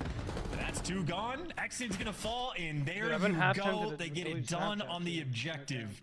Effectively a perfect offensive round. And again, for how things started, that could have spelled disaster, but the Falcons player just a little bit too slow to actually get in the blender set up, and Vancouver capitalized on it straight away. Yeah, nice work. Very kill-heavy map so far. And Exnid, I mean, the man knows how to play for kills. Dirty little angles like this. He does get a lot of tags in there, so a good fight either way from the Vancouver boys right out of spawn, but an ideal attacking round for them. Again, we don't quite have the data yet to suggest, you know, whether defensive rounds are better here on Hacienda yet, but good looks out of the boys. They're finding a solid round to start things off. Nothing crazy in the kills department for either team yet, either chance. No, I'd say the weirdest thing is maybe Exnid just having sort of excess deaths, but I think that's more on his teammates being a little bit slower at the start of the round. Either way, though, this is sort of a no-show B hit, and like you see on the minimap, Hixie's roaming over towards the hallways. Vancouver maybe thinking a little more pressure towards this A zone, and even Exnid's gonna turn their heads. This is great for the intel, but you still got to get the pressure clearly attacking this B zone. Here comes Roxas. Are they able to pick up yet? Nasty. Top side of Dark, he's in a great spot to keep these players in serious trouble should they hit their zone. Nichols and Stuns going out, slowing them down. You're still on both zones at this point in time. I'm not sure if A got that segment completed or not. Roxas might have dipped out. I didn't see that in the in-game information, so tons happening on either side of the map. B does get the segment closed out, so 1 apiece. And 3 dead right now for the Falcons. And that's all the kills you want to get right there from Surge. You see Slow to take space. Unlucky there for Abuza. And actually, just gonna be playing top office. This is a man that wants the kills, but with no intel, gonna start to get active. This is a Jackal, not an easy gunfight. So yeah, just go step on that zone, stop the clock, let your teammates get to work. Oh, 04, fighting forward now. 5 HP, confident when he's done. Abuza pushing forward. Exit looking for 2 here. Got whom helps some out. Nice work there from the Falcons. Still keeping this attack going at B. 33 seconds on the clock as well. Can't take his foot off that zone. Things will get mixy as well. It's Nasty. Another ripper from the outside of fences there.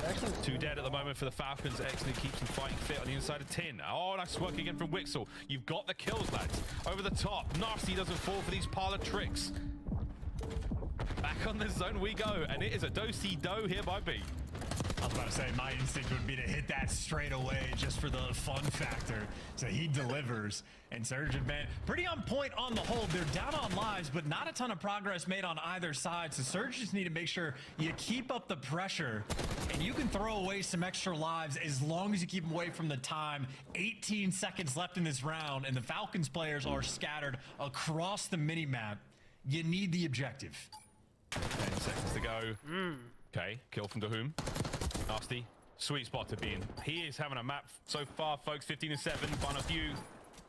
Exit, are you able to get the boys on the B? Nobody close to getting on A either. So here we go. An opportunity to find something. And the tips of his toes. Hixie tickles Exnid into the next round. Vancouver Surge 2-0 so far. Highlighting the power of teamwork and communication as well. Nasty just feasting on the fences side of the map, and Hixie was there to deliver a ton of information to him as well.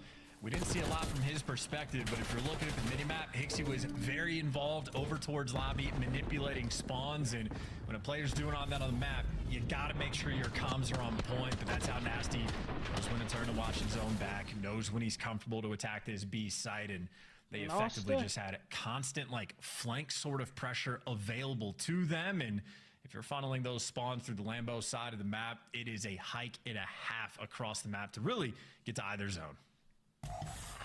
Also, Nasty is a ghost. Did you see that? I did not, but I think I know what you're talking about. He's like me with the pale British boys. This is what we do. Got the body of a geisha. It's extremely white. Starting things off with a bang. Dahum down and out. Nasty's fantastic work here on Hacienda. He's, whether it's the Jackal, whether it's the aims, he's doing his thing. Oh, nice one from Wixel. Keeps the back plat safe, keeps the capture, or the defense rather, of B well alive. You're not wrong, Chance. We talked about Roxas in the opening round. He is yet to really get anything going here. Here in the third, though, let's see if he can find a bit more. He's a very, very impactful player here for the Falcons. This is about maybe routes being taken as well. 04 slips the net. Does get taken down as well, and Wixel for the trade just knows he's got to look at the back spawn. But this is 04 with a Jackal, and you got up close and personal. 04 is going to take it to you. And now you got Vancouver 2 in your spawn, or at least 1 in your spawn, 1 on B. Spawn player gets caught. That was a boost going for the flank. 04 continues his path of destruction, but for the moment does not have teammate support. And Exnid is cutting off those reinforcements. 04 finally falls. The overwhelming pressure on the defensive end. Vegas deliver. They got 30 more seconds to hold on to, and they'll be good to go. Yeah, B is it's so much closer to the defending team spawn. Yeah, here comes the last 30. Exnid, your timing is just so unfortunate. They're moments away from spotting out Abuza. Bad news. Now Dahum runs into him. Final 20. On to B for a second. Nice work, Vancouver. Are you able to close it all out here? 04 has been a ghost, a true Spectre. As Nasty now gets some of the point. Did he catch the player on the hops? Yeah, but not enough. Exnid there for it. Abuza trying to pick this up, get back on the zone. He can't get the kill. Fresh mag, second attempt. Time still ticking. Nice wins, good stuff. AR players love when they pick up the God Gun and get a little bit mixy. So Abuza able to deliver, but eventually Vegas just completely wipe them off the board. This is a 7 life advantage as well, so an incredibly strong round. Wixel on a 5, and I mean, look, you're going to be down on round count either way. We saw Wixel. This is a guy that loves to play for the kills. If he has the opportunity to get a cruise missile, he will take his time to get it. See if he can eventually secure that and try to win an offensive round and force the round number 5. Credo, what are you doing in that situation, brother?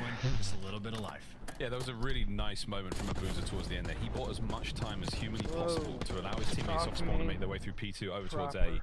Admittedly, the Falcons cut him to pieces the second they got there, but either way, little moments like that.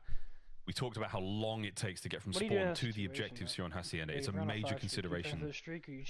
So little things like that, good stuff. Yeah, Nasty's been 9-banged IRL. So is Hixie, actually, to be fair. Those brightness. Look at that, that's insane. Yeah. What do you mean? That's a You play Call of Duty, brother. Shout out BO4.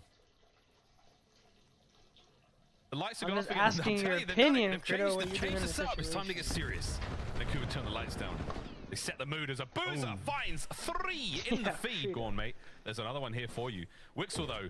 He's playing for them kills, Chance, you're not wrong. Yeah. I mean, just letting everybody run past. His teammates are going to be dealing with a spawn trap, and he just doesn't know where to look. But the red dots show up, so now he maybe gets a freebie shooting a player in the back, and that'll get him a little bit closer to the cruise missile, but he's still maybe 4 kills away. But at least you trade out of Booza, you get pressure over towards this B zone. But he ends up just getting caught. Iron boots. Yeah, man.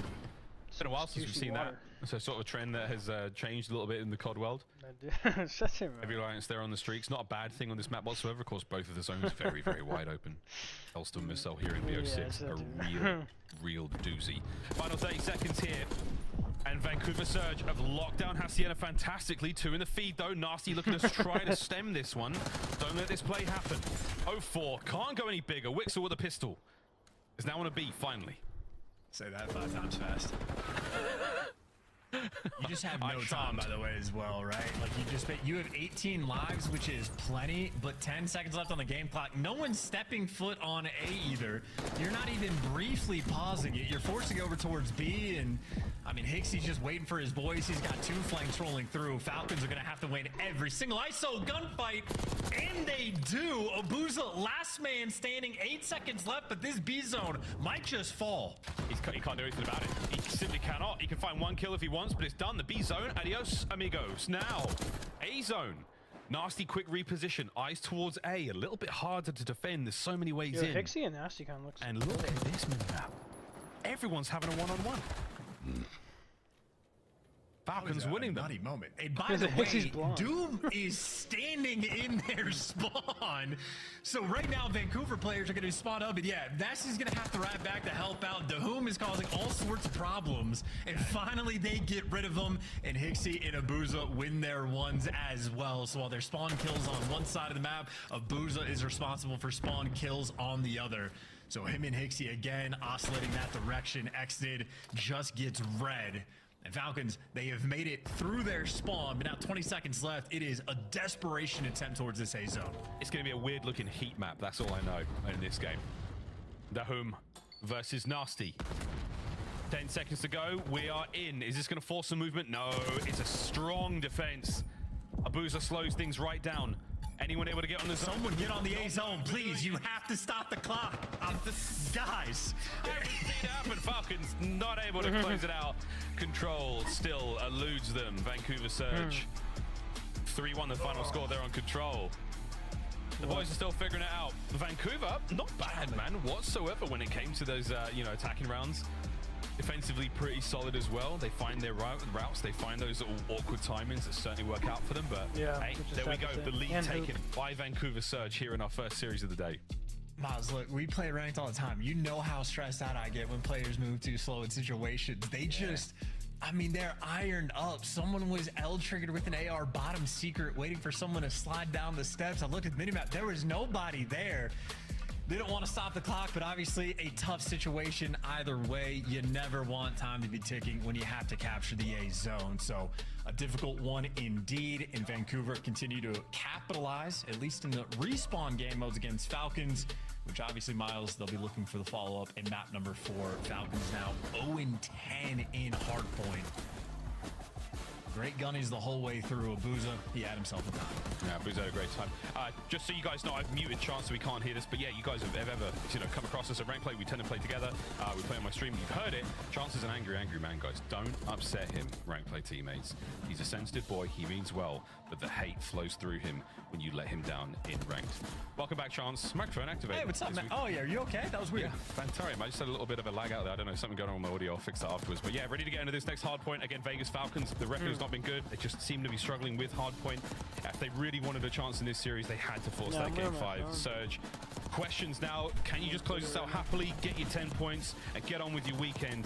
Or will you be dragged into a tough game 5 against a team that we heard Chris talk about it?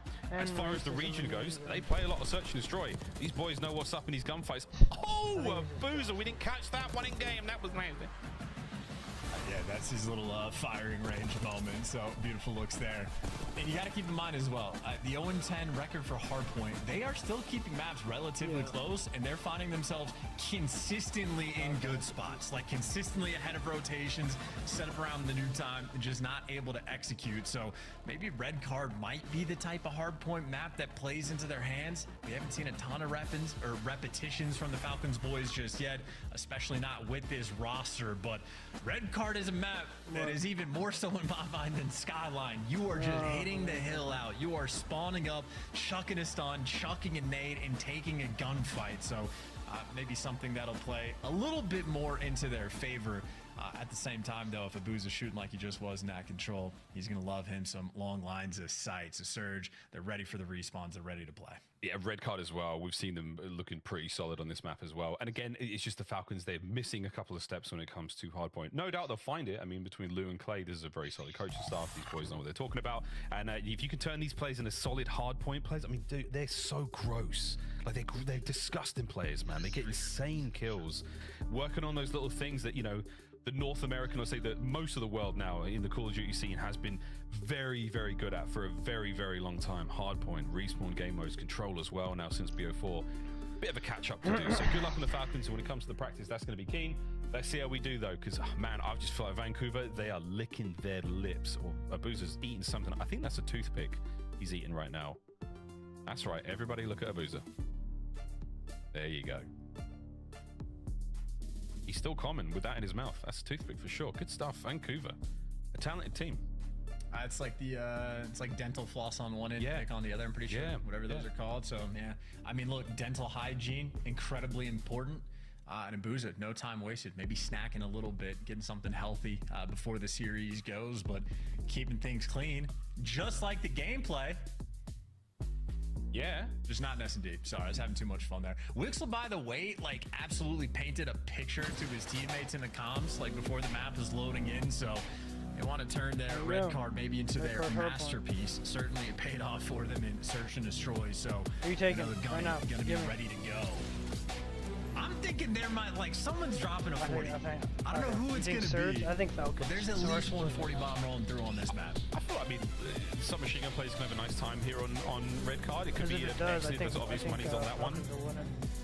Oh, seriously though, Dude, if Falcons win their first match against Surge, bro, I'm gonna be so happy. Crazy means we do see the biggest red card victory here for the Falcons. That game 5 is a wipe.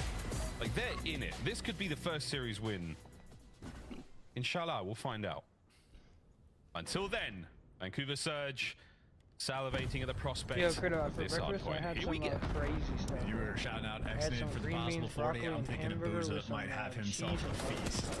0-4 tied around the door, but he gets red, and it is a great kill feed. That is all 4 down, and that is the perfect spot for Vegas Falcons. They throw the first punch. Wixel, nice tags, damage, a lot of intel. Excellent sent in for them kills, baby. He might not have the highest damage on his team, but he has the kills, and he is absolutely fiending for it. 20 seconds to go on P1. Not bad. Vegas Falcons. Can you get over towards P2? And that's where Surge are living. No. Finally, the EU boys on Vancouver able to strike and at least get you out of time, because that was a good chunk collected on P1, but by the looks of it, Surge have absolutely stabilized. You got Nasty wrapping back to make sure you block those spawns, but right now for Vancouver, it is all guns forward. Falcons really slowing down the pace, and well, a car will open things up, but the middle of the map is not. Nasty closes things down, and Falcons now slow on the approach. 15 seconds gone by, and they don't have any kills. They don't have any presence. They do have a spawn in the back. You said nah, you that might be bad news. This could turn into a spawn trap blender. Roxas falls as well. That was awkward. Oh, 0-4. It's like something out of a movie. Excellent walking through the smoke, getting tagged up. Nice work here from the Vancouver lads. Big kills. Starting to double the score set by the Falcons there on P1. Looking towards the third as well, and that is where Nasty's positioned himself. You're going to make your way across map. You're going to run into Abuza. You're going to run into Nasty, and Roxas finds it. 0-4 right into it, and this could be something. All right, Falcons, you've made it over to the new hard point. Can you get the time now? Well, they're going to have to, because that was effectively a perfect full 60, or at least incredibly close to it there for Surge. So they built themselves a sizable lead, and now Nasty, you can take your time and play for the kills or sprint into death, because you'll be right back off spawn. But maybe not Falcons. You gotta read it. 2 players are turned, ready for the pressure, so heads up on the gameplay, get the kills, and you can be right back in this game. Yeah, those spawns were drawn in crayon, folks. Very readable. Very clear, very legible. Abuza breaks them down. Xnid. Oh my goodness! One more, son. You've held the hard point. The spawns are still shaky there for Surge, but 04. I guess a freaking 3-piece. Here we go. Holy, someone get this man some help. Surge, no Doom, what are you doing? You're 1-5, brother. I just feel bad for 04. He keeps dying to car explosions on different sections of the map. If not for that, Surge would have gotten the break just a little bit quicker. But here we are, another 3-man wipe in the feed. It's not as perfect as you would have wanted it, and Hixie is able to pierce the setup and chip away a little bit of extra time. And Rox is slow on the trade. That's because maybe he's thinking about a cruise missile. That's a 5 spree for him and a 30-point deficit. There's number 6, but Surge, yeah, they hunt him down. They did not want that cruise to fall through. No, his shots were great. Again, kills in this game not superb when it comes to accumulating score, getting them on the hard point, or getting players in the hard point. Far more important, folks. Take note, rank play teammates. Here we go. Xnid. He's target-rich environment that plays everywhere, and he couldn't get anything out of that one. Over the hard point. Lovely work. 3 down now. There you go. 4th and final man. Hixie up, and he's not too close to the action. Almost all of the cars have exploded, so no worries at this point in time. But 04, you best believe he's not going to use another piece of cover that's got 4 wheels. And now there's that Dynacar explosion sees that open things up, but just enough coverage for Dahoom down low. There is a contest coming through, but all in all, for how bad that could have been, Vegas do a pretty solid job of holding on to the time, and you get Nasty out of time, you save yourself an extra few seconds, but Nasty plays his life. Either way, Falcons do have the lead. Surge, though, over towards New. It's not a perfect setup just yet. Gotta get 04 by the time. He does not last. I will say, though, Credo playing on hybrid through, trying to set up the trades to roll through their direction, and he has done exactly that. The map opened up, the hill opened up. Falcons capitalizing now near-ish to the time. Near-ish. I'd take near-ish. This is such a mixy hard point. 04, you can play you on got time. You don't account for the X-ray that we can see. Hixie picking up flanks, picking up nothing, son. Nice kills out of Vegas. Lead change in a moment if anyone can get to the hard point. But the answer to that, so far, maybe. Hixie just read like a book there in that moment. Like you slide cans a lot faster. Well, so trying to make the heads-up plays, but Falcon keeping you away. And this has been a P5 that has been widely uncontested. Neither team able to collect, but a nice sequence again for 04. Again, if not for card explosions, he has been thriving on this map and now get some freebies on the cutoffs. A force on the map. You gotta deal with him before you get past. So that looked like a gameplay trailer, didn't it? That was like the Season 2 Unreloaded, Black Ops 6. He's sliding around, shooting people in the face. It was great. Nice stuff, 04. As this 5 spree continues. Yeah, Miles is perfect awareness of spawns. Idly ho, Roxas. You're next to fall. 6 in a row now for 04. Xnid. Guns in. Nice job. Only 4 seconds separating our teams thus far in this hard point, and dare I say it, it's the best the Falcons have looked in a minute on the mode. Oh yeah, I mean, look, they had a pretty solid P1, and outside of that, it has been a pretty scattered game. But of course, for Vancouver Surge, it'd be the opposite. They had a good P2, and other than that, it is 04 just making highlight reel play after highlight reel play, and he's not even getting shot back. Oh my! I mean, this is his trailer moment. It really is. He's putting it together, baby. This is all going in the montage. Why does no one do that anymore? We could have some hilarious little throwback moments, like a real early 2000s montage. Come on, man. Like some, you know what I mean? Like some 30 seconds to Mars and stuff like that. Like, come on. That's what I'm talking about. Big kills out of Roxas in the back line now as they're trying to fight forward. Yeah, this guy's soccer. They don't think they don't know where he is though. And there's a slight they don't. Are they calling out that he's mid? Okay, they're turning around. You are so sneaky. The gunny is solid as well. Oh, 1 bullet away from taking care of the hoop. Yeah, counting to 4 is a little bit tricky when that man gets lost. You got to get active to find him, or else he pierces the setup. But they handle the chaos for the most part. Still a little bit difficult to stay on the time, but Xnid is here and on a 4.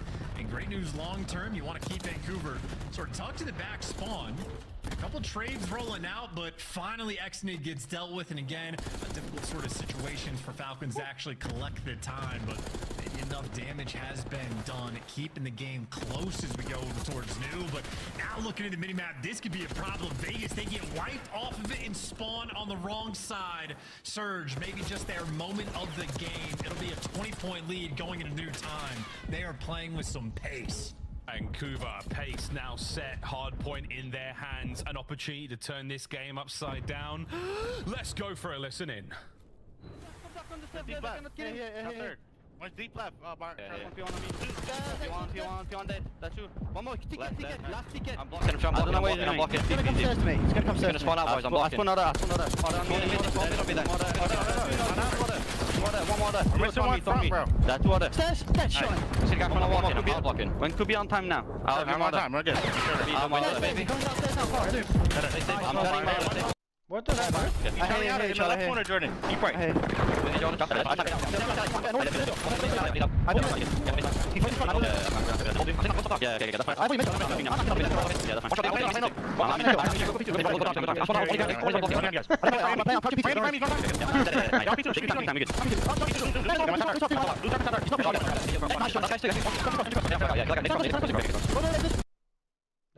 All this time, boys. All this time. I'm taking that. Alright. Wixel. One is speed up, 2 times left.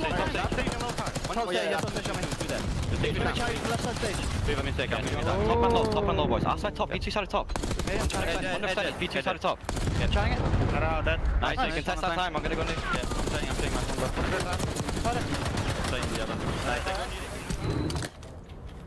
Nice comms there at the Vancouver Surge boys. They're doing a bit of a victory lap now, Chance. Hixie, some very, very nice dance moves there by P3. Dance moves are one thing. Walking into a pre-aim there of Wixel is another. So interesting angles being chosen. I don't think Wixel had any idea that he could have been coming through the actual time, but all's well that ends well. Falcons, if you want to fight back in this game, this is exactly where you get it done. Nasty. Man, did he watch Sid play. He is keeping things close in that moment in a mini-map that is looking devastating to keep track of. Players everywhere. You got to make sure you get these trades. Who's going to come out on top? Surge give you 2 to whom? Last man standing. And as long as you trade him out for Surge or back him down, you'll be good to go. They're trying, but yeah, Hixie stays alive on the hard point for time being, to whom his run continues. Big kill right into the point. Problem though, players everywhere. Trade's now complete, 0-4. And the boys of Surge, they've got the manpower over by the hard point now. They should be able to get into this one. 25 for the win. Not going to get the win here. No, certainly not with the Vegas Falcons fighting back like this. But over to P1 we go in just a brief moment. A few doors away. And I'll tell you what, folks. Surge are feeling good now. Feeling good for sure. And of course, if Falcons manage to keep this close, it might be 0-4 the man that ends up getting towards that 40 bomb. But Roxas able to catch him there. Nasty traded out, but the mini map is scattered once again. So Falcons have to read the pressure. And you can see, well, with 0-4 spawning in the back, enough to get him off the time. Efficiently, quick trades though coming in from Xnid, but the ability to stay alive on this point is not an easy feat. You need the extra kills, and those are kills that for the moment Surge are collecting. Well, they are finding them, and they're finding time. 20 to go for the win, folks. Yes, 0-4, GG's, a bro. nice run here. Stopping anyone getting close to the hard point. It's not necessarily about staying alive on it if they can't even engage in fight. 0-4. Still roaming. What a pinch this is. The unreadable. What a 0-4, baby. What a spree. He seriously made a movie of this map. I mean, he's just been having a grand old time. That is the flow state. That is making things look easy. 0-4 was born for it. He might have skipped challengers just a little bit, but he's making light work of it here. Just want to see him get to 40. Will his teammates give him the final kill? They're not going to do it. Scumbags, but at least they get the win. Respawn dominance coming out from Vancouver. Clean Call of Duty being played. Yeah, very much so. That red card was nice. Vegas Falcons again proven to be a force in search and destroy. The respawn's still eluding them. Back to the drawing board they go. Do they play up to their competition? That is the question. And right now, again, it feels like they're trying to do the right things, and at times it just doesn't seem to work for them. Vancouver Surge, though, happy to take those 10 points, happy to take the win in the build-up towards Major 1. An exciting series to start off our matches today. Charles, any sort of major takeaways from you while we look across the stats? I mean, I'm slightly unhappy with Vancouver Surge's S&D. Like their red card, they have a ton of reps, but they continue to struggle, and some of their strats just seem a little bit off. Like just like the coordination, not like getting nades together on site at the exact same time. Retakes that look a bit disconnected, maybe a little bit defeated on a mindset front, or maybe they just felt they were going to be able to coast in the respawns because the teamwork and coordination there was fantastic. And of course, in that final map, didn't need too good of teamwork. If 04 is going to drop 39 and be a godless killing machine on the map. So it was close for a bit, but a runaway bride towards the end. No one's getting married today. No one's getting married today. Oh, what's up, Slumpy Dumpy? Always the bridesmaid so far. Vegas Falcons unable to pull away the win. That's their 10th series in a row now that they have fallen prey to their opponents. Oh? Good looks in the search and destroy again, but those hard points. Vault's getting better, way better. 214 is fantastic, but red card is a tough one. Hussey in the control as well. I think at this point in time, it's more about Surge just being much better at that mode. Their defensive runs were so good, and that was really the difference maker for me. But hey, end of the day, another big dub there for Vancouver Surge. Congratulations to those guys. Unfortunate, not only for the Vegas Falcons, but also for the desk. Sorry, boys. That close. I tried, bro. If only we knew the fundamentals of respawn. Are you trying to spell? All right. Let's be honest here. Vegas Falcons are looking so. Okay, say that again. I couldn't hear because the freaking audio in the background. South, okay.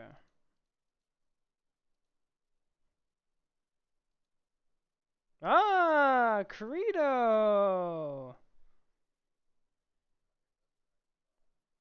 So it starts with an S. Hey, thanks, brother.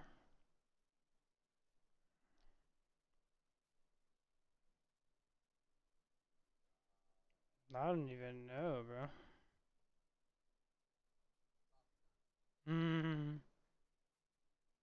Trying. I don't know. The only word I could think of would be that. That'd be like the second word. That's the only thing I can think of. Or A, I guess.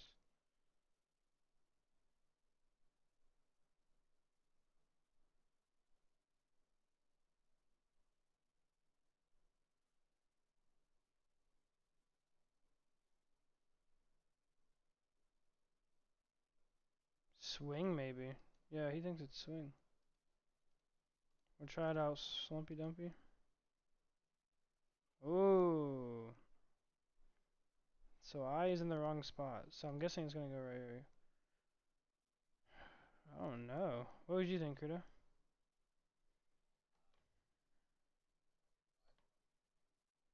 Yeah, but it is an I.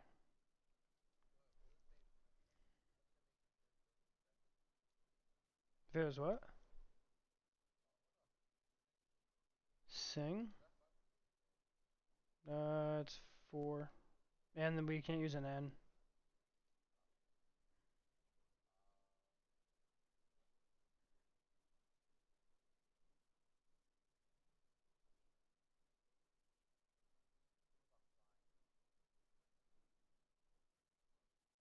What, sliding? Oh, sign. You can't use a G or an N.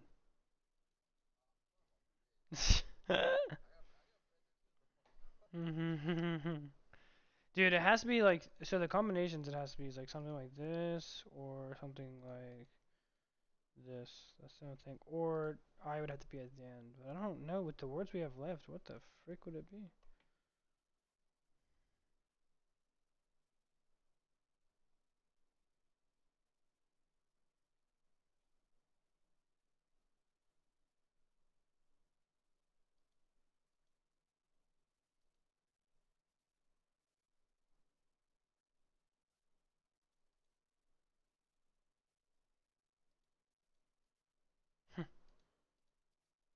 I don't even know, brother.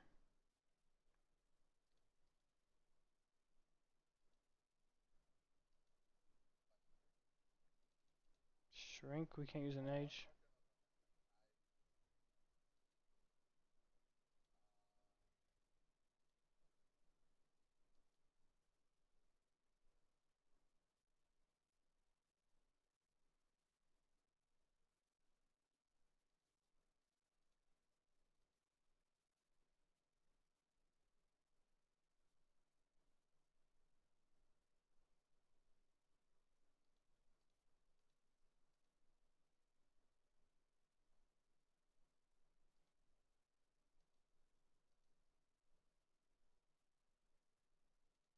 Yeah, I want to just like spell a random word just so we have 2 more guesses, bro. Cause like, what letters go together here? You know what I mean? I can't even think of a letter that's like consistent of. Huh? What is that? The frick is that, Kuda?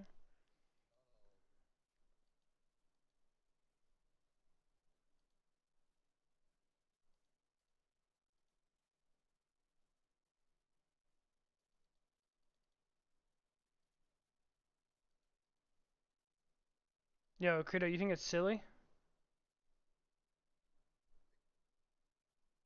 Huh? This guy cut out. Did he leave the chat? You think it's silly? Alright, we can try it. Oh my goodness! Yeah, it was. Holy, I was like, wait a second. I was like, yeah, what the frick? Okay, they're still in the interview. I don't care about the interview. I'm gonna go play some Bloom Tower. Oh wait, hold on. Oh, I can't pause it. Hold on, let me put this crap up. There we go. Hold on, I'm gonna put these sounds. How excited are you, Abuza, to go see all of the European fans? Yeah, I mean, it's good to be back, like, in Europe for sure. It's been a long time. We had a Europe event, so yeah, it's imagine good. You go to the CDL watch party. I definitely cannot wait to play on land for sure. We can't to see you, man. Best of luck. Congrats again on the win tonight. Thank you, guys. Thank you. That is Abuza all the way from Vancouver. The Surge get a W after struggling in the minor. It's great to see them starting off this round of the qualifier on the right foot. Yeah, I completely agree with you. And like he said, it's just about pushing you through, keeping it positive. He knows what they're capable of, and I can't wait to see it, hopefully a major one. Two other teams looking for a dub. One of them is going to walk away with it. We got Miami Heretics. The Spaniards are going to be facing off against New York's Cloud9. Don't go anywhere. It's the CDL.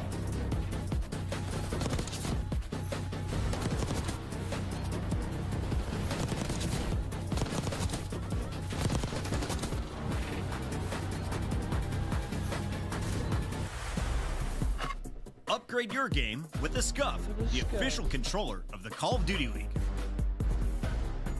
The Esports World Cup is an official partner of the Call of Duty League.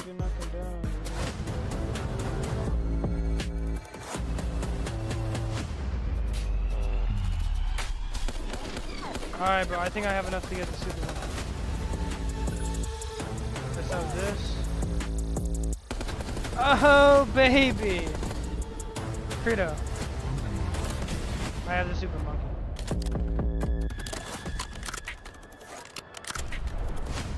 My problem is I need this cannon so I can blow up these freaking things.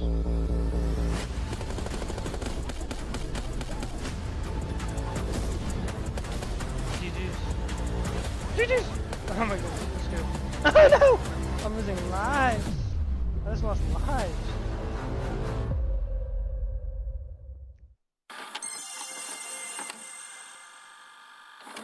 Now we're trying. Scrap follows up with another one. It's all going to be on to Brezzy now to make the play, and he can't do it. This is dominant from Ultra. Scrap just stood up, celebrated, took off his headset. You got another round, bud. He's locked. Yeah. He said, my bad. There's this. On the top. He's got to be backside. That. Maybe backside. Try strike. Nice. Come on. Get up. Hey, we got a challenge, bro. Go. Let's go. Holy shit. Let's go clutch it, bro. Oh my god. Yeah, should I get another super monkey? What do you think, Kuda? No. 4-3 in game 5. Oh no! 4v2. Incoming. I'm Sean. Stay up, bro. Man. Nice, man. Stay down. Just lay it. Live. I can help. I can hold the front. You're good. Stay down. Stay down now. Already front. Let's get time. Bust up that. Absolute front. I'm done. Nice. Boys, holy shit. That P5 was so me neither. That P5 was no. Different spot. Yeah, that's why the monkey's gonna do some helping. 5 for a different spot. Oh no! Oh, I'm dead. Chuckleberry Finn. Oh my goodness, my last monkey sold me though. This freaking game.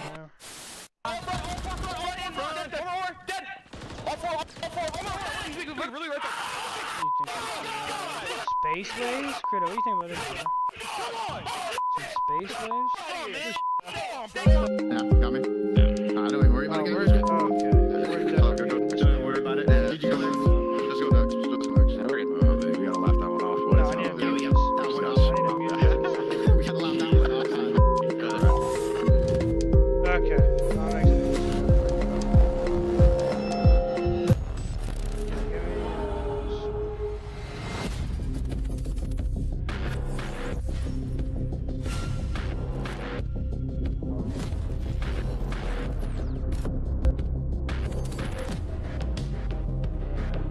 Oh, snap.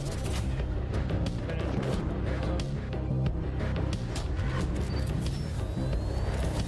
I'll host it. Slumpy Dumpy! Came in with a big fiver. Oh my goodness. What am I doing, bro? I am an outhost today.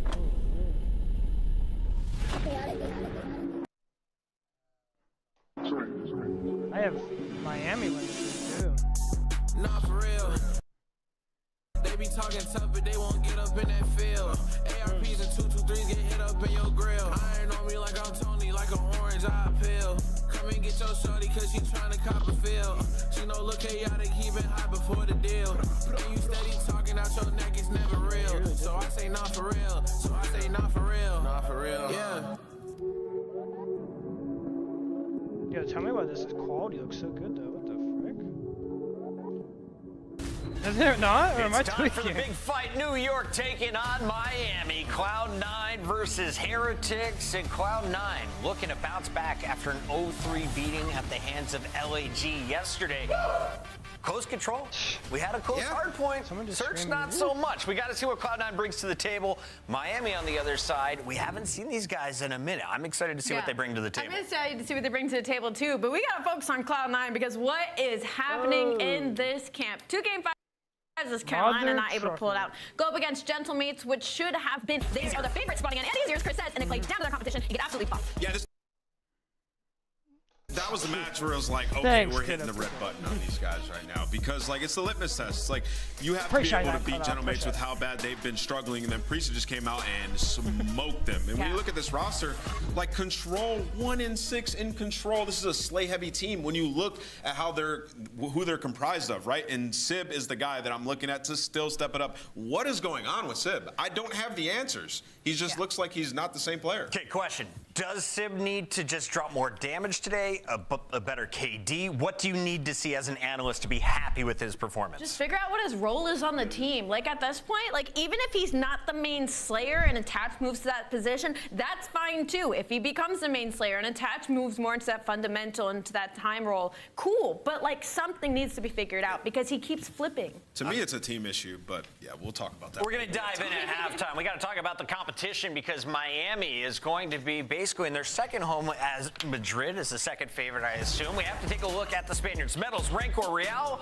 and Lucky have had their ups and downs against the lower teams. They're getting dubs, but they could use another 10 points today. Are they the underdogs in this fight against Cloud9? Technically, yes, they are the underdogs in this fight. But even though they're 1-4, they've gone to 3 game 5s. 1 against Vancouver, 1 against Boston, 1 against Toronto. So they're putting up a good fight. It's just their search and destroy is literally abysmal. I wouldn't say they're the underdogs. I think they've had a better showing, especially in the respawns, like 9-5 across it. And you look at the players' individual performance, like it's been there. Their search, though, is I believe it's the worst in the league. Like 1-7. You're giving up clutches left and right. Like we just remember the 1v4 Simp had. Like that's an egregious round for them. So it's really they are search and destroy away from being a top 8 consistent team. They have been solid in the respawns. Let's take a look at the search opportunities. You got red card for map number 2 and Hacienda for game 5. Allie, if you're Miami, how do you get the dub? Ooh, you gotta get it maybe in 4, and that's if you win all the respawns. But that in itself is tough because both these teams are really good Skyline teams. So we're looking at a head-to-head battle in map number 1. I'm excited for this one. Let's jump right into it with our Scuff pick'ems and get this match going. I am going Skyline Real. He's going to set the tone, map number 1. Miami gets the dub. This is so hard. Can we skip me? Ant, Nope. do you know what you're going to pick Nope. yet? Oh my gosh, I actually have no idea. I am going to go with Miami Heretics because that's what my brain first said. Safe. Follow me. I like that play. I'm going with Cloud9. Oh, we're wrong again. And the fans are going Cloud9 as well. How good are the fans? Do they nail it again, Chance and Miles? Well, we'll have to talk to them later because right now we got Merc and Maven. Merc, how you doing? I'm great. I'm just right next to you. I just Good save. Good save by Chris. Yeah, we'll talk to Chance Miles later. Like we're 3 feet from Chris. He said the wrong name. That's impressive stuff. But no, I guess I'm a little surprised with Heretics struggle in search, just because when Real came at the end of last year or middle of last year, they became a really solid search team. And typically to me, like you just have like good search players, or you don't like title to title. Typically that'll carry over a little bit, but you have Vickle obviously out. You have Rancor in. Is it a change of game for you? Is it change of player? Or is it just both? Like what's going on? Because they're the worst search team in the league. I think from listen, I know very little, right? But I think from an outside perspective, I didn't know Javi. I knew Vickle very well, and based on kind of what he told me, like he was sort of the I'll do whatever it takes to win guy, right? He was the one last year that allowed Metals to run an AR. Yeah, I just think he was the glue. I'll just kind of do what needs to be done. He helped set up Real, so maybe it's losing him, in his mind in search and destroy. But yeah, that's kind of it. Like they're 1-3 right now, and you and I were talking. We're going to Madrid. Like, yeah, it's going to be a Toronto Ultra event, but they're going to be the heavy crowd favorites there. And you want to start in winner's bracket. Yeah, this is big for both these teams because it's been kind of like top heavy and bottom heavy in this sense. Like you have one win and you're in 7th place right now. You're technically a chance to be in winner's bracket. Stuff switches obviously with the Vancouver win, but like you get a win here, you're closer to having an opportunity to be in that winner's bracket. Yeah, I think you nailed it. Like it's a Toronto event, but. Yes, they're going to be massive showing for them, I think. There's got to be. Yeah, they should be there. Yeah. That's how I'm seeing it as well. And they chatted on the desk. Like they've been great when it comes to the respawns. So we'll see if they can come out and strike here first in map 1, battling against this Cloud9 team. Nice start from Sib to get the 4-0 and get some time inside of the point, but he'll get cleared out. The Tatch tries to rally in. He's going to get dropped as well. Now we casted that Cloud9 series yesterday. Is there someone you think that really needs to turn it up today? I don't know if there's a particular player. I think yesterday, really, they just were very late on rotations, right? How many P2s did they lose that LAG team?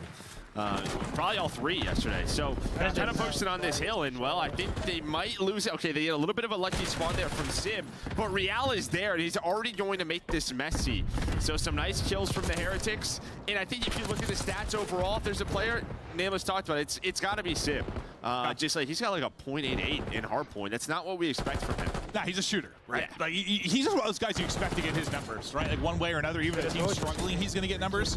So when he doesn't, it's kind of a question mark. What's going on? Is Crimp also showing he can shoot, able to finish off 2. One with a nice headshot there. Tags one for Sib to close out as well.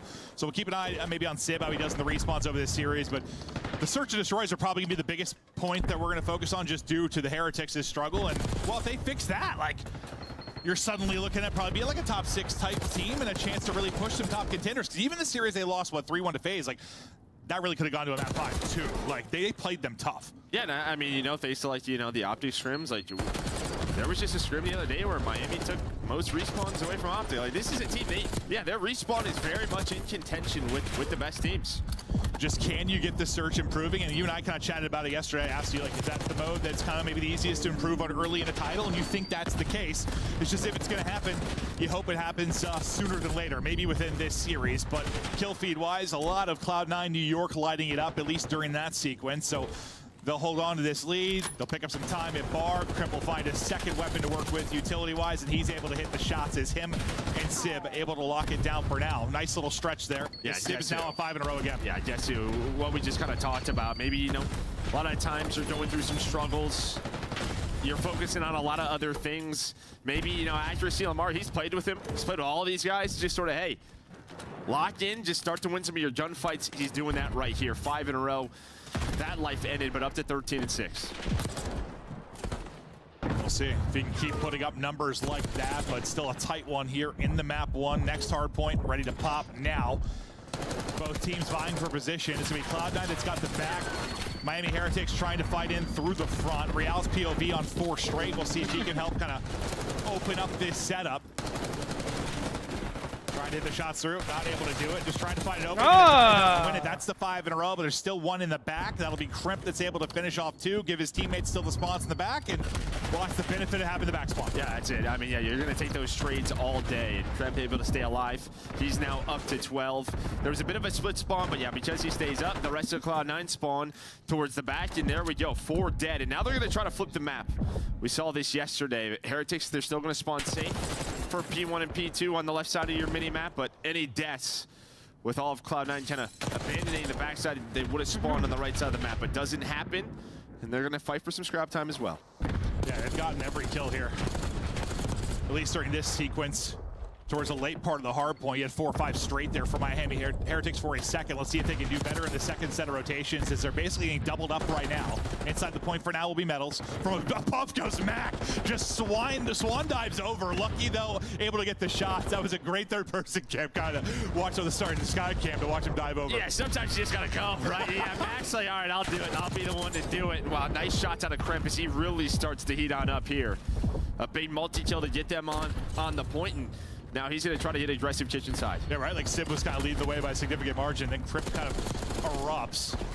Attaches POV at least for now to see what work he can get done. 1 through before he will fall. Heretics, though, starting them out a little bit of a comeback. Great job here at the P1. They're set up now for the P2 as well.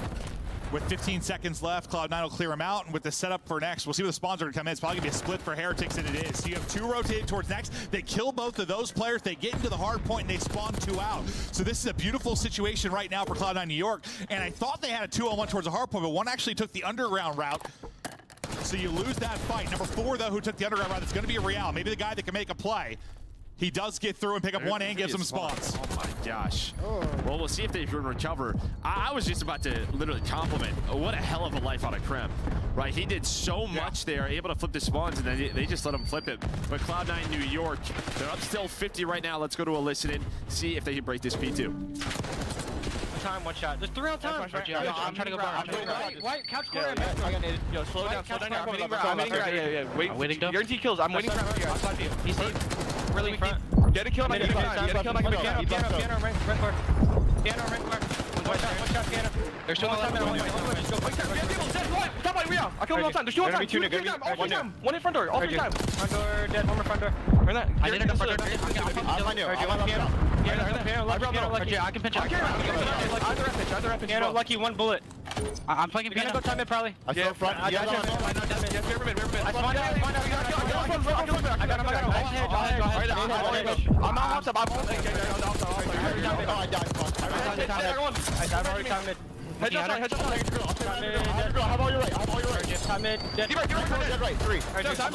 They're all fine. I've already time mid. I'm going to pinches and kings.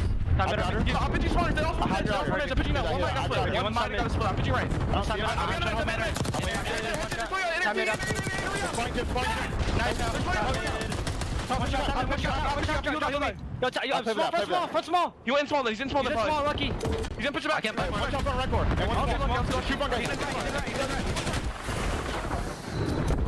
You hear the comms trying to pick up one inside a small. They don't get vision on it. Gets a little bit awkward there for the Cloud9 setup, I thought, until they get every kill in that sequence. Still holding on to a 40-point advantage, and Heretics has been struggling to overcome this advantage that New York got early in the game. I mean, it's just as simple as it is. Call of Duty sometimes it can just be slaying, and there's just been a lot more Cloud9 in the kill feed, right? Now you're finding these key kills on rotation. Number 5 in Crimp is going to spawn in, but I think one of the key differences compared to yesterday, we heard it, was just like Crimp was fired up, right? Energy right from the get-go. But here's a chance here for Heretics. They are able to break at this P4. They get these 30 or so seconds, are right back in the game.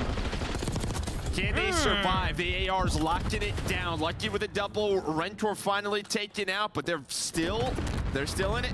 I thought Lucky was going to get caught with a bad nade timing, but he gets gun up and he takes down 2, as you said. Battling back. Team kill might be a little bit tough, but you're still inside of the point. Lucky now just too much to deal with after the team kill. Nobody else to really give him coverage. So once again, Cloud9 New York get in with like the final 15 or so seconds, allows them to push out the lead again. But as we get into our 3rd set of rotations with an upcoming P1, some big moments for either side. And you can already see what Heretics are doing, trying to hold this spawn for the P2. But yeah, they're going to try to milk as much as they can from this P1. We'll see if someone like Mac or Krem can make you play the light the last time through. Mac's gonna be the last player alive, and well, there is the double, but the problem is all of his teammates are off spawn, but they do get lucky off the time. Krem's gonna get pushed up now. Nice snap there from Mac onto the second. That was clean. Straight headies. Hard points white for now. Until Miami able to get in, get tucked behind Jacuzzi. That'll be Metals. You've still held that left side of the minimap. Attach wins 1 down towards Kitchen, so maybe he'll work to eventually influence these spawns, but you still have 20 or so seconds remaining on it. Do you have an unfortunate timing with the deaths for Heretics? It's happened a couple of times, and it may be happening again here as we get towards the tail end of this with 15 left. Once again, Cloud9 able to get in, and a big part of why they've just been holding on to this lead. They've just contested enough and got enough scrap time at times. Yeah, and again, sort of 10 seconds left, 2 players spawn out, so Miami trying to just flood on through, trying to get there. Metals was the last one alive. It does get taken out, but all the orange arrows are here, so Spawn's gonna be there for them just in time as soon as Metals spawns on up, and now they're in the hill time. Team kill comes through, but Cloud9 gonna have to get a break here. Yeah, let's hope that team kill's not gonna end up costing them. It looks like they may be all right. Maybe not to get the time. Lucky with the movement just to get out of that engagement, and the helps comes over the top from Rancor. Still nobody in the point, working the back, they'll be number 7. That'll be Attach, trying to get an angle. That shot's into Rancor, he's eventually going to drop. You win one inside of the point as well. Thankfully, Real able to do some damage, and I was hoping maybe to get a second for them in the point, but for now you got the numbers of your Cloud9. Yeah, even with like a perfect setup sometimes on P2, just due to underground, due to the zip line, sometimes it just feels like you can't watch all the different routes, right? Unless you're really pushed up middle of the map, and that's just what happens. Attach is able to push through the backside, and well, then he allows his team to get into the hill, so they're gonna hang on to this 30-point lead. Just you have some maps where, you know, hard point, if you get early control, the other team only has a couple times to hit it. They have like 2 opportunities. Here you have like 20. It's just like you spawn close, you fly, you fly, you fly, you fly. It's tough to keep that perfect setup going for long. You're constantly having to change position, change the comms, but right now Heretics changing gears. They get set up, they're locking down this central point. It splits for Cloud9 New York as they try to collapse, but you're only down 10. Can you do enough? The splits pay off, you collapse and rip them out. Yeah, I mean, they kind of had the read, but it's just so hard to react. One of those hard points, yeah, bro. It's one of those hard points, yeah. And I mean, number 8 and Sid played safe, made sure that they were hanging on to that side of the map. The spawn didn't open on up, so 20 points away now is Cloud9 New York. But yeah. They were trying to survive. It was Miami, but that break does come on through. But there you should see the spawns are there, and the problem is, though, Cloud9 can win it here. Yeah, you take that long route. I think it was lucky to get the kill and get them the spawns, but you've got to win these fights around the point or you lose the map, and they don't win enough, or do they? You got to win one more big one. That'll buy them enough time. Now Cloud9 New York can't win it. That's too dead. You invested like everything to get them out, but you're still able to backtrack and get set up for this hold. But now you've got to basically be perfect, and on a map like Skyline, that is very, very difficult to do. And Real's kind of out of this. Like, he's watching the cross from Kitchen. He's going to lose that gunfight. Now you're 3 dead. All down to Metals. What can he do? Spawns are going to be blocked. There you go. Cloud9 going to get in. You spawn all the way out, and they're able to hold on for the map 1 victory. Ends up being a tight one there in the map 1. Just not enough left in the tank for Heretics to make that late surge. And like yesterday, you know, you were critical of Cloud9 maybe doing some late rotations. Like, that happened a bunch here. They just kind of broke better. All right, like they didn't have a ton of early setups. They just broke a little more effectively. At least that's how it seemed to me. Yeah, I mean, how many often were they getting into the final 15 seconds at a hard point? Like, right, and that to me is just where the individual play stepped up. Yeah, I mean, Krem had some big moments. Sib had some big moments early on. And yeah, I mean, Miami stayed in it as most teams do on Skyline, but they just never had that one hard point where they really made them pay for that, right? Like, where they really just shut it down, got a solid like 40 seconds plus. It just never happened. Yeah, and then when they finally started to get some momentum, we're bringing it back. It was at P3, and the split spawn came in. Yeah, and that's just going to happen on that particular hard point. The split's eventually going to come, and can you pick it up? I think, well, after the split, they might have got 1 kill. Like, they just got collapsed on and picked apart. Crimp puts up 37. Monster game out of him. Leads the way in the damage department. Mac nearly 2 minutes in the hard point as he's getting it done around the objective, also putting up 32. And we saw a couple like really clean snaps and multi-kills out of Mac. You gotta love to see that from a guy like him. We'll take a look at some of the highlights, though, and some of the big moments over the course of this map 1, but it's Cloud9 New York to strike first. Yeah, and it was just sort of just from the first rotation. In order to create separation for some plays, they haven't had a lot of those types of shots this year. Here's Mixon, cuts up field. And it's been nice chunks of yards for Houston to start their offensive day. Gets 5. The defense, Steve Spagnuolo, he's got 4 Super Bowl rings himself. He won one with the Giants. You see where they were in points per game allowed. Only team to allow fewer than 20 points a game over the last 2 years. Chris Jones is all-world. And Jalen Watson has not played since week 7. He's back and starting. Well, Trent McDuffie, their best corner, one of the best in all of football, is in the blue tent getting checked out. Here is Pierce. 3rd down and short coming up. A gain of 2. 3 plays ago, here's the injury to Trent McDuffie. As Troy said, their best corner. He was in on the tackle of Mixon and had to go in to get checked. Now out of the tent and trying to stay warm. Yeah, it looks like he's going to be okay. That would be a huge loss for this Chiefs defense if he were unable to go. They got Jalen Watson back. He's missed a lot of time, but he made the start here at corner today. 3rd down and 3. Quick throw, Collins, 1st down. Nico Collins off that big game gets 13. Well, they're playing soft coverage, and they're not challenging Nico Collins off the line of scrimmage, and this is when the Texans are at their best, when they can run the play action, get some free releases off the line of scrimmage. Nico Collins, of all the receivers they have, he's by far their best in being able to defeat some of the coverages that Kansas City likes to run. He's going to be a key guy throughout this game. I would expect him to draw a lot of attention, much more than he saw there. On 1st down, they hand to Mixon, and he is. It's like the opposite of Rocker or something. Like, Rocker have had all these game 5s, so they've been able to clutch up, and the search and destroy has been that where they need them outside of, the last series. I know they end up going down to 4, but every year we have like 2 or 3 teams that are like that. Like, they go to a bunch of game 5s. Usually, like, one of those teams wins a lot, and the other 2 don't. Yeah, and right now it's Miami who's not winning that. Yeah, This is one of those matches where we could still go the distance here. And on the other side for Cloud9, like, this is one they could still improve on. Obviously, the big game mode for them is going to be control, but you're sitting at 1-4. So you're another one. We talk winners bracket, the end of this weekend and next weekend before the majors. Like, yeah, it's going to come down to 1 or 2 of these matches. All right, take a look at a couple guys that have been really kind of struggling. We just talk about the slaying prowess maybe when it comes to search and destroy. 0.65 on one side for Metals, 0.78 for Mac.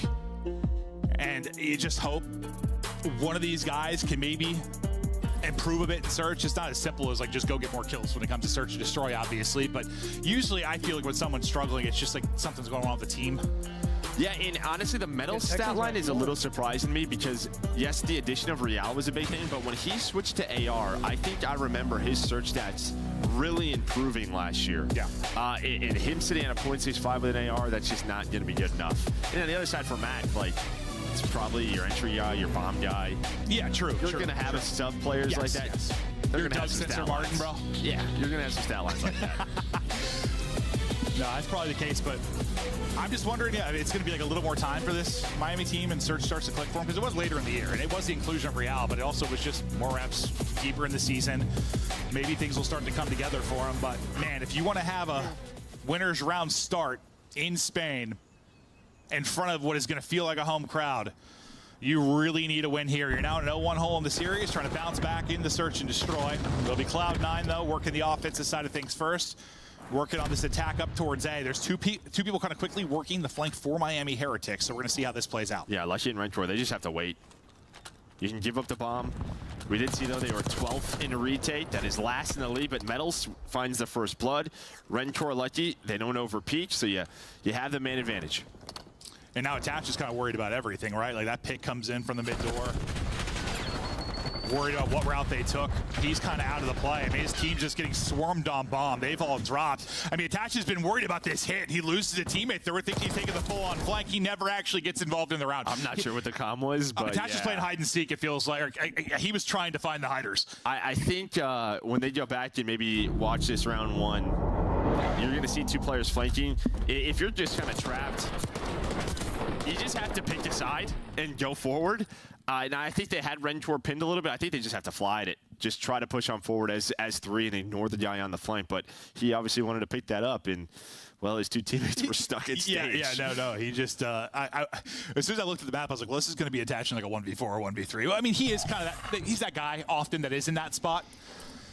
On whatever map it is, like he's usually the guy that kind of lasts alive. Like that's the position he will play, but that one seemed to be a frustrating one. He just couldn't get eyes on anything. Well, good start for Heretics. Good start for Metals, who he just highlighted in his struggles. We'll see if he can continue. Real, often the playmaker for them last year. Someone had to come up with a Hercules-like effort. It was him. He has not do much here, but then able to get the timing behind Sib and New York, getting absolutely outclassed so far in this search and destroy. Now it's Crimp's turn in a 1v4. Yeah, and we kind of talked about like what Real did last year, right? He was very much just an island player. This sneaky guy is Crimp trying to find the player on the bomb. In this game, the way Search plays, there's just not a lot of room for that creativity on these maps. Red Guard might be the one where there is, where he can kind of get lost a bit. Something like the Vanguard here, like, I don't know, there were a ton of options, I feel like. No, there's not a lot. Yeah. On some of these maps, there's not many things you can do. Yeah. Skyline lets 4-hit kitchen. Protocol lets 4-hit bottom middle A. You know, Hacienda's now added. We'll see that in a map 5, maybe a little bit more for him, and same with Red Guard here. Well, that's definitely something you could find spots to show off that playmaking ability for sure. But without that, they're perfect, by the way. You don't have a kill yet for Cloud9 New York. 2-0 start for everyone. Heretics scoreboard looks sick, actually. The symmetry across both sides currently. This is like third round in a row where he's just running down the middle of the map. Does get stunned, so has to back away.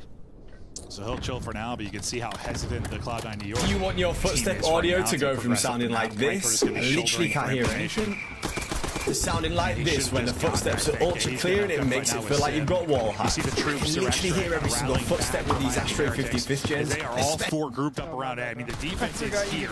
And you've got, again, Attach is worried about the flank, but all 4 are in the front. He's going to once again be out of this round completely. And that's what really that round 1 does. It just makes them worry about the pinch, but Real does get caught as he's trying to get that player on the bomb. And now Mac Attach are going to push on forward. But Attach again is at B. I thought they turned this round on its head completely. But Mac not able to get through. Now Attach, yep, we'll see if he can clutch. It's been some odd offensive rounds. But I mean, he's got the info where both were at least 10, 20 seconds ago. I thought an opportunity to get to a 1 versus 1, but that's an AR versus sub up close, and he puts you on skates. Yeah, and I think he just hits a little strafe. Well, nice little jump wiggle, there. Little wiggle. There from Metals. But yeah, I mean, you saw Attach, also number 5. I'm not sure who it is, but they were worried about the flank, right? When you have such a threat of that in round 1, someone's going to have to look at it, and that's just a great little adjustment there from Miami. This time, let's just 4 stack together, play from the bomb. Yeah. Metals, again, struggling in the mode. He's now 5-0, though, to start this one. So really good stuff out of him and Heretics. Cloud9, we'll see another look at their defense, but offense, I'm kind of curious next time to see. They got to make some kind of adjustment, you would think. See if Metals can remain perfect. 5-0 from him. Stunned as he gets up to the stairs cut. Real once again going to be the guy that tries to get to a spot where he can maybe pick apart a defense. Well, he's crawling on forward, and Crimp's got your number. Yeah, again, trying to make the play, but he gets found out this time through. But Metals doesn't, so he's up to 6-0, running that SMG.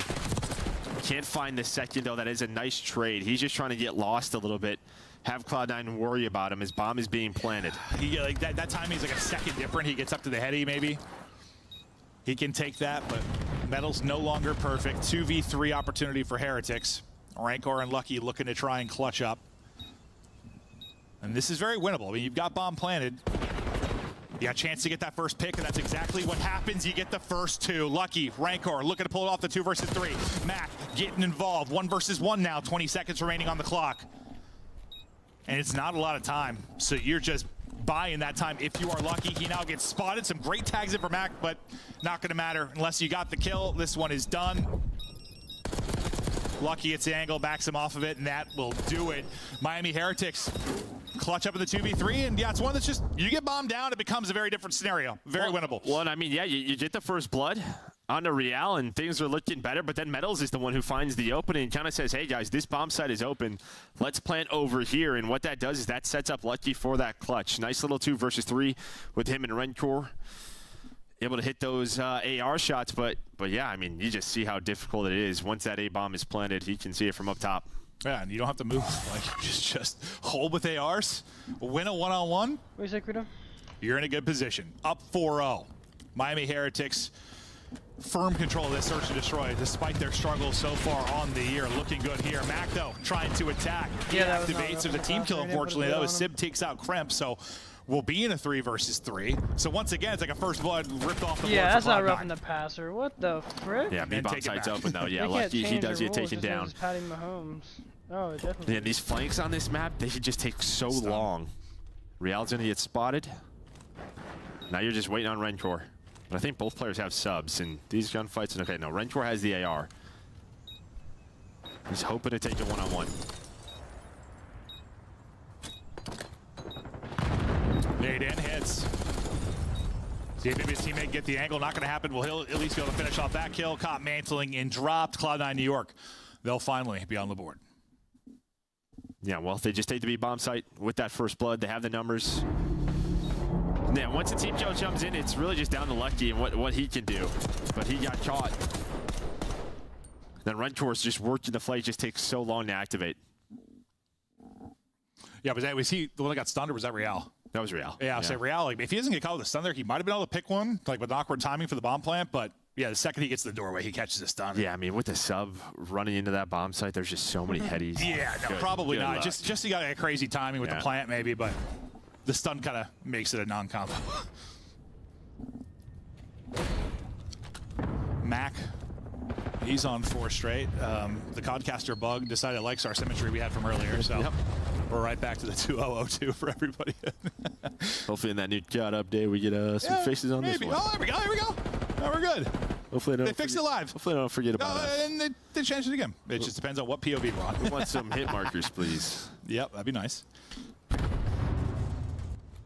Well, Cloud9 have made the change on offense to get around win. How can they make something happen on defense? Kremp lying in wait, take it out 2. Lurking and hitting. Lovely stuff there, and the round seems to have fallen apart for Heretics. Not sure what options you have now. You pulled off a 2v3. Can you pull off a 2 versus 4? Maybe you can.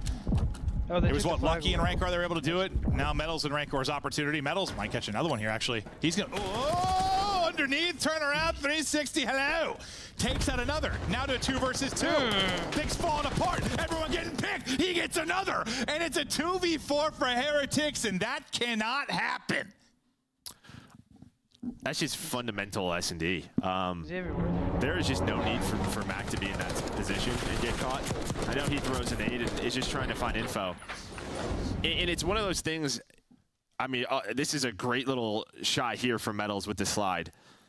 Like, the round isn't, you don't lose it if they plant the bomb. Like, you can give up a bomb and just fork it together. It's one of my biggest gripes. It really does. Yeah, no, I know that round has pissed you off. I saw Ant sitting in the desk chilling. I just looked over at his face, and he was not happy either for that one. Like a look of just disgust. And now, a round away from winning this one are Heretics. They've had a 2v3, a 2v4 clutch. Dominant opening 2 rounds of this one. Metals is 9-2 despite the search struggles on the year, and they're in the driver's seat to tie us up at 1-1. Real for the first blood. He's got it. More here to challenge. Stun to use. Tuck to the doorway and re-challenge. Oh, I thought he had the timing.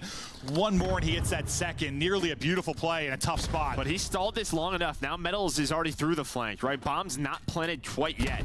So you should take your time here if you are Heretics. Nade coming through from Rencore.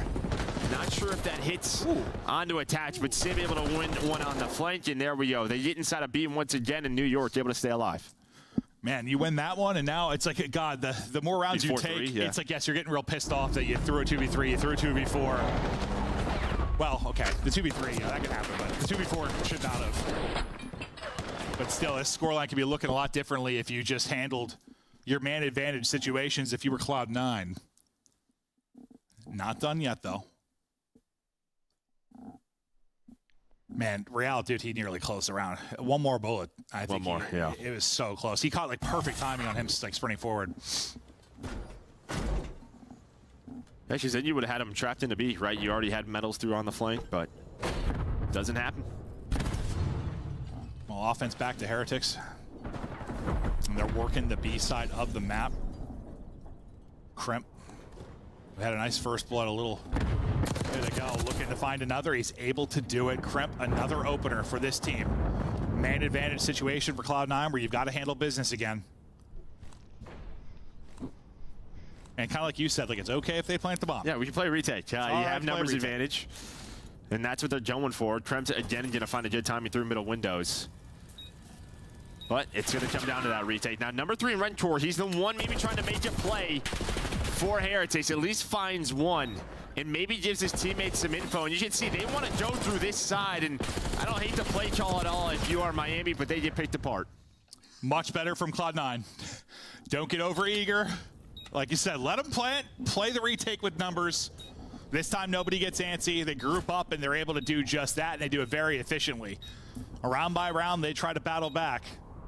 Still a lot of work to do. But yeah, every round they win, it's still like, God, we probably should have the advantage right now. Yeah, at least be a tie game, but yeah, it is not. But they've made some nice adjustments. They've slowed down, you know, Real and Metals, just making plays through the middle of the map. First blood starting to go their way. So, yeah, can they keep it up? The offenses were real lackluster to kind of start, right? They've improved on that as we've gone on. We'll see what the play call is going to be here. Well, I feel like both teams are trying to dominate opposite bomb sites. For Miami, it's been all sort of outside A plays. On the other side for Cloud9, their recent success has been around B. Yeah, because A was just, I don't know, A was not working early, but it looks like they want to get back to it. And it looks like they have switched it up a bit. Well, at least it looks like Sib will be that flank player, right? Where Attach was previously. Yeah, somebody's in a car. Yeah, so kind of stop the push entirely. We'll see how it changes once that's done.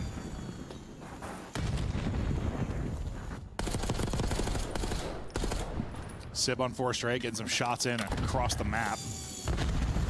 This car's just 3Ping, so this is just all the info. Attach is trying to get rid of it, get away from here, okay. And now it's just sort of, this is going to be an A play. Already 40 seconds off the clock here. Everyone else now going to get in position.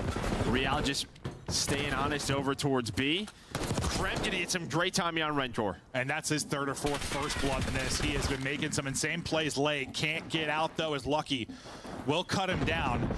Sib's still holding the flank, and there is somebody working it out. It's going to be Real on the other side of it. How does that fight end up going? Sib's able to win it, and then Attach pushes through. So a little bit of a different look for Cloud9. They win it on both sides of it. Now it's going to be Metals by himself, trying to clutch up, able to take down one, snap to the next. Suddenly we've got ourselves a run. Oh, God, you've had a 2v3, a 2v4, now maybe a 1v3. Metals stepping up big time. Him versus Sib. 8 on the clock. Trying to plant, gonna get dropped. Metals takes over.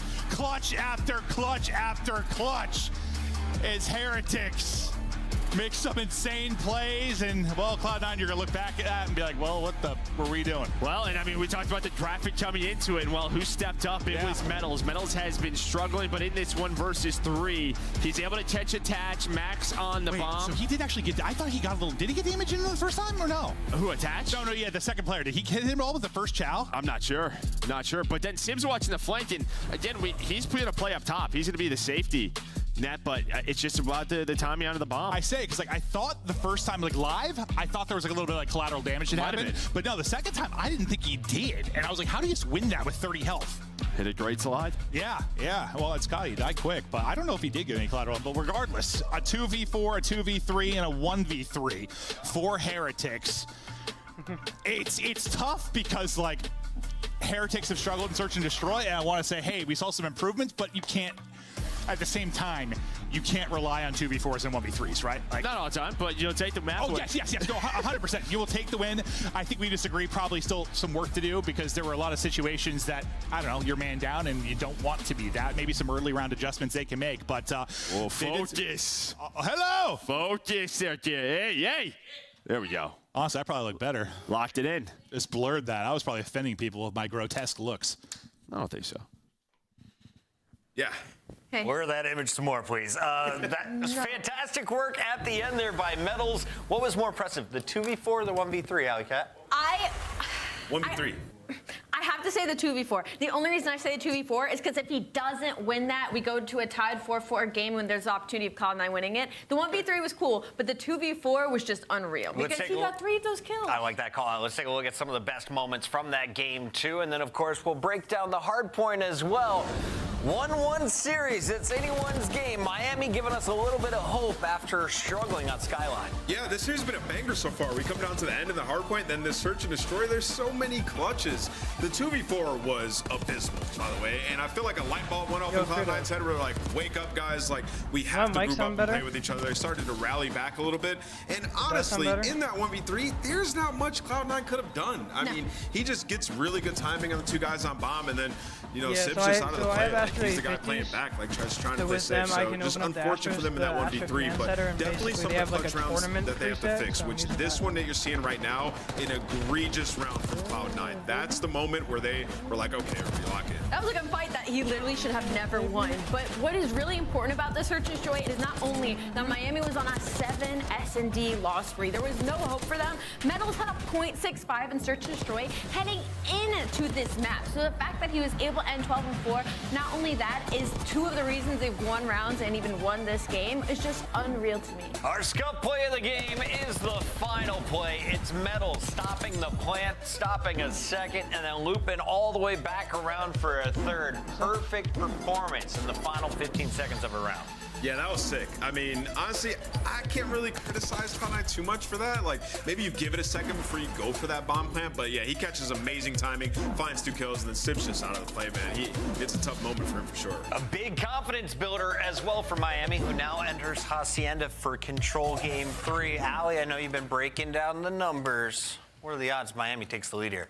Really high, actually. It's their strongest game mode is going to be in Control, and they're a really good defense team and a top 2 attack team. So for Miami, they're feeling great heading into map number 3. And of course, we know we're guaranteed to see a game number 4. Nameless, what are we drawing? Yeah, let's talk about hardpoint here. The end of this hardpoint was wild because it was like breaking back and forth. A huge opportunity for the Heretics. They could have pulled away with this one. But let's see what Cloud9 is doing better in HP that they were not doing before, right? So we're ending P3 and we're going over towards P4, which what I would consider is a money hill where you can pick up a huge chunk of time where Heretics could have closed this out. So let's talk about how fast Cloud9 makes the plays here for this break, okay? So you got Crep and Mac, 5 and 6. They're going to hit through hallway, and they're going to help each other. So Mac's basically going to only go with Crep until he can clear space and get positioning on this little barrel up here, right? So he can finesse and play his life. And then he's going to move over and play with Sib to get the trade on the guy in the back. What they're trying to do is they're just trying to look for that first kill. So it's just excellent coordination. And while doing that, there's a massive heads-up play by Attach, who's off the respawn. He's going to push over towards Hot Tub and just hold their pinch and try to play for a scam. So, like, the communication here is so excellent. We'll watch in real time and talk about it. So right now, Crep and Mac, they're pushing through hallway, right? You see Crep, he's just trying to play for a pick, get that first kill, trying to find that pressure, and Mac's just helping him get position. And then, time to detour over, let Mac work some magic, and then Sib comes in for the trade, and now you got Attach, who picked up that huge kill on Real on the pinch, right? So just taking your advantages, helping each other get to positions, and then everybody erupts simultaneously to throw the defense off. So great plays by them, and something they weren't doing on their breaks prior to this match. Do you think that's small talk every step of the way, or is this now flow state? Yeah, no, I think that's small talk, honestly, right? Because they've been in flow state. These are talented players, like, in terms of Gunny. But when you get to the end of these maps, you have to coordinate a big break like that. It's like, okay, buddy, help me get to this position, and then we'll go for our break. Time it. Skyline, as usual, our only respawn. Very tight. Will Hacienda be the same? It's time to find out. Maven, take it away. Well, we cast it for the first time yesterday. It was a lot of fun. We weren't exactly sure what to expect from Hacienda Control. It was a blast, and now you talk about teams that have been struggling in Control. Sometimes you get a new map in the rotation, and it is a benefit. Sometimes they just stink at Control, and it does nothing for them. We'll see. Yeah, I mean, for Cloud9 New York, right, we saw it yesterday with them. They could have won it in that round 5. Yeah. You know, Rocker able to clutch, or sorry, LAG able to clutch on up. And then on the other side, yes, while Miami has been a great Control team, they have not played this yet in an official match. So we'll see how it plays out, but you know, those vetoes start to come in. There's a third map added. Things are going to be a little bit different. They have to be prepared for that. No, it's been kind of fun just to change. Like, you know, we had whatever, 1 billion vaults in a row. And Protocol, once we got back from the break, started to really be going. Now we're starting to hit a lot. You saw a lot of Protocol at the minor, and that's just because oh, we can't play these guys on Vault anymore. Yep. Right, and now it's sort of, there's some teams that were dominating on Protocol. It's like, all right, well, I guess we have to throw the third map into the mix, and that's it. here we are. So there you can see overall control again. It's been a tough one throughout the year for Cloud9. Well, we talked about the search struggles for Heretics. We saw them get a really solid win. You talk about the struggles here in control for New York. Maybe they can bounce back here and get a victory in the control. We'll see if there are any improvements for them, if the new map kind of helps them, or if the struggles will continue. Both teams looking for the edge in this best of 5. We thought this is one that really had potential to go all 5. Still kind of feeling that way, but who will get the advantage in this swing game? Defensive stand really is heavily stacked over towards B in that bottom side hall. And they're getting picked. Nice opening from Cloud9. Now trying to pounce. One player out of the play and really just Lucky. So the fact that Lucky's able to get 2 at least kind of slows down the offensive onslaught. Yeah, we kind of saw this yesterday, right? Working that flank through top office and then just spawning them out boathouse. But a nice little retake there from Miami Heretics. Metal's able to find 2, Real with another one. So back to step 1 here for Cloud9 New York. They're pushing up towards rock side while everybody outside of Mac. They found 1 opening pick, make it 2. Chance to pounce it. Now Metal's like, I have to activate. I need to come help, and he's going to get shut down. So great read there from Cloud9. And another really great kind of opening push out of them. They're taking the time, they're winning their gunfights, and they're nearly done with A. They are able to stack that due to the clean fights, and it is done. What a sequence there. You got 3 in a row for Mac, 3 in a row from Sib. The kill's still flowing. You're spawning them out boathouse side. You're stacking onto B, and this one might be done. Yeah, I think it will be with the 3 stack here. Those far spawns, maybe a couple of nades over top. I don't see a trophy. You had one player getting a cutoff. There will be a contest for a second, but doesn't matter. And there we go, a dominant offense for Cloud9. Okay, so maybe they are going to improve in control today. You know, Heretics got the search bumped up. Now it's Cloud9's turn. But that was impressive. That's probably the, I mean, that's the, well, we cast it 1 time. Well, 2 times? That's the fastest like back-to-back cap we've had. That was clean. Well, and I think the big thing is kind of what you talked about. It's every single time they entried, right? Whether it was the start of the round or after they got cleared off of B, it was like a 3 or 4 dead. Yeah. Miami was not able to find kills. The last player alive was like Metals, and he's got a sub flanking through the window where they're staring at it. If Lucky didn't get 2 off that like first push to A, they probably would have capped A right away. I mean, Lucky getting 2 is the only reason they kind of stalled that, because the opening sequence was so good for Cloud9. Look, they carry over, what, a couple of 3 streaks and a 4 streak for Mac. It's the only one not streaking. Well, the sun hits, the shot gets a little high.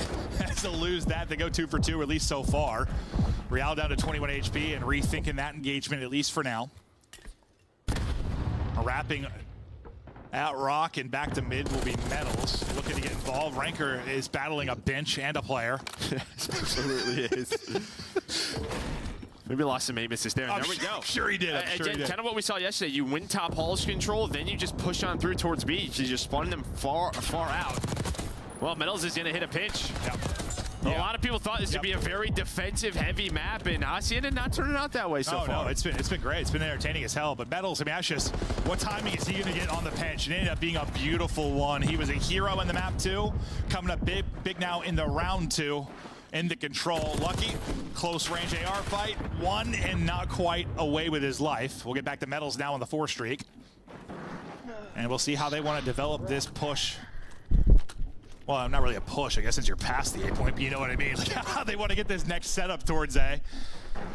It's Metals tracking back, and he's going to drop. So maybe a moment to breathe for Cloud9, kind of restabilize. Is it got away from him for a bit? Yeah, they get pushed up, right? You see Attach already garage side.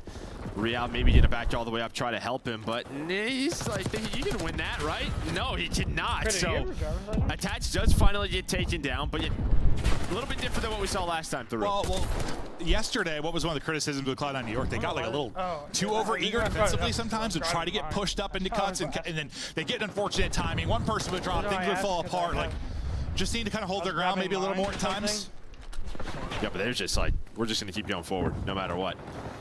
And when it works. But yesterday, just kind of, you know, didn't work out well a few times. Yeah, you get a couple of bad timings. Someone gets behind you, it turns it into a 2-piece, and yeah, then the round's in trouble. But they've been locking this down after that start for Heretics over towards B. They have found no success. Rentor's having a bit of a rough one. What, he was 1-7, maybe 1-8 now. Memphis really had a solid series, but, well, he's an ace caught. Yeah, his little dead slide there. I think if he gets the slide through the door, he probably takes him out, but gets a dead slide and movement a little bit off, and it'll make him pay. Sib, though, aggressive and battling. As he loses 2 teammates, he's going to try and track back, and he does exactly that. So Sybil gets 3 in that sequence. He's on 4 in a row. He's still trying to get the gunny up, but finally drops. And, well, this will be the last real opportunity to push forward and get a body onto A. For this Heretics team, we got just under 10 seconds to go. Lives are just about even, but the clock could be the big thing. Ooh, I thought Mac had that finished off. He didn't.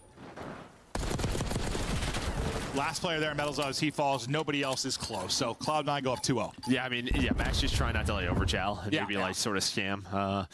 That's probably in the back of your mind after you threw away some S&D rounds. Yeah. As a team, so he's just thinking, don't overchow. That was just one where I thought he already had kind of overchow.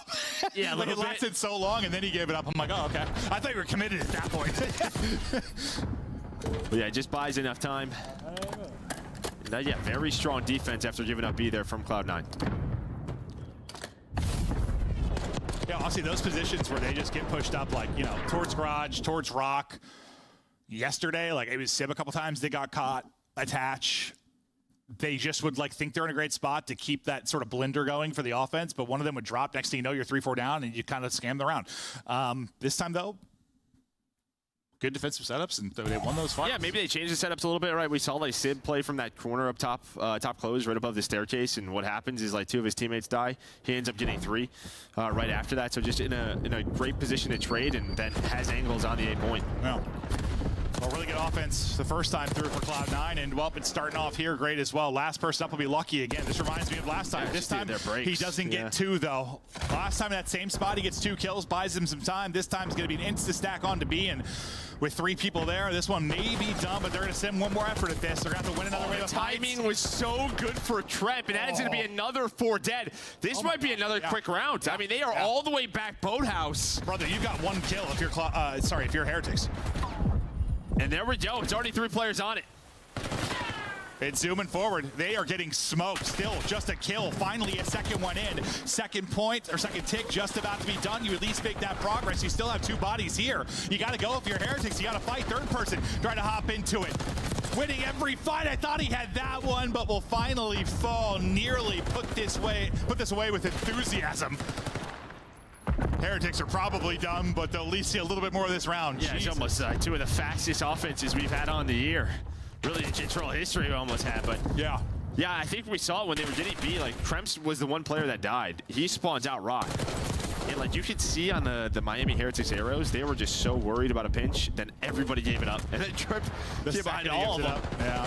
So it started that transition, but you have recovered a bit here if you are Miami. And I'm sure that's just something when it's like a newer map in the rotation. Those little timings you get better at. But they have brought it back, especially in the lives department, because they were down like 10 instantly. Still, though, bit of a hole. And you have 1 tick, right? I mean, you just every time you're going to put pressure on this. You have half a tick. It still hasn't been cleared. So, yeah, they're so close. Just a couple centimeters to go. They're just going to keep throwing bodies at this. One more able to get on it. Mac trying to hit the shots back, but not able to do it. I wonder if that needing that little of a amount almost like baited them into kind of sending it, right? Like they've been so structured on their pushes. There it felt like it was sort of like, just get a body on it. Well, and I think just if they have 2 on it, they probably win the round. Yeah, unfortunately, it went 1 at a time. Yeah. So if you're able to get multiple bodies on it, this might be over. I just couldn't do it. Aggressively on the defense, you've got Real in a position to disrupt this a bit. Really just gets 1, and then he'll be sent back to respawn. Kremp tries to go vertical with it. And not able to win his fight, so you've held your ground at least for a bit here if you are Miami Heretics, as Sib takes the head of Rancor off. There we go, now you're gonna have 2 on it. So 6 and 7 get on this, behind a couple of kills. Miami has to go, Metals take it down, and you're just way too late. A great control out of Cloud9. Yeah, I mean, you think, what, they get 12 total ticks? 11 of those came in like 2 30-second hits. You got so much damage done in these little bursts, and really, I mean, offensively, their opening breaks towards B were terrific. I mean, Lucky kind of bails them out the first time, or Heretics with 2, but still, you're already in a bad position. The next time you go like 4 dead, the opening breakoffs have got to be better. Cloud9, just wow. I mean, incredible offense there. One, I think that rep yesterday probably helps them a bit, make some adjustments, right? They can go over. On the other side for Heretics, your control's been so good throughout the year, but new map gets added in the pool. You're playing it, and maybe you caught off guard a bit. Well, now, I mean, if you're Heretics and you're going to win this, it's going to come through winning 2 searches, which is tough considering they've been the worst search team. But this isn't really how we thought this was going to go. In the sense, Cloud9 been horrible in control. Well, yeah, of course they win the control. Heretics horrible in search. Of course they win the map too. That's the way it is sometimes. Yeah, no, it certainly is. Commentators and analysts, it's just the way it goes. Well, you're going to have to win both searches. You're going to win this series if you are Heretics, but to get there, you're going to have to win the map 4. We just take a look at some of the highlights from the control and some incredible transitions from Cloud9. And like, it's just interesting because like as big as this map is, the points are pretty close to each other, right? Yeah. Like it's a massive map. Maybe not massive, you know what I mean? It's bigger than a lot of our maps, but like, it's really not that far to transition from one to the other. And that was the first time we've really seen teams do it successfully. I mean, all it takes when it's a map like that, like you get 2 or 3 kills right as you're capping the first point, and it might just be done. It happens so quick, and that was awesome to see. And I think as simple as it is, like throughout these 2 respawns, you've just had too many moments where blackjack right there now, just has not been enough trades from the Miami side. Whether it's those 3 or 4 dead moments on Skyline, we saw it at the breakoffs throughout multiple of those rounds here.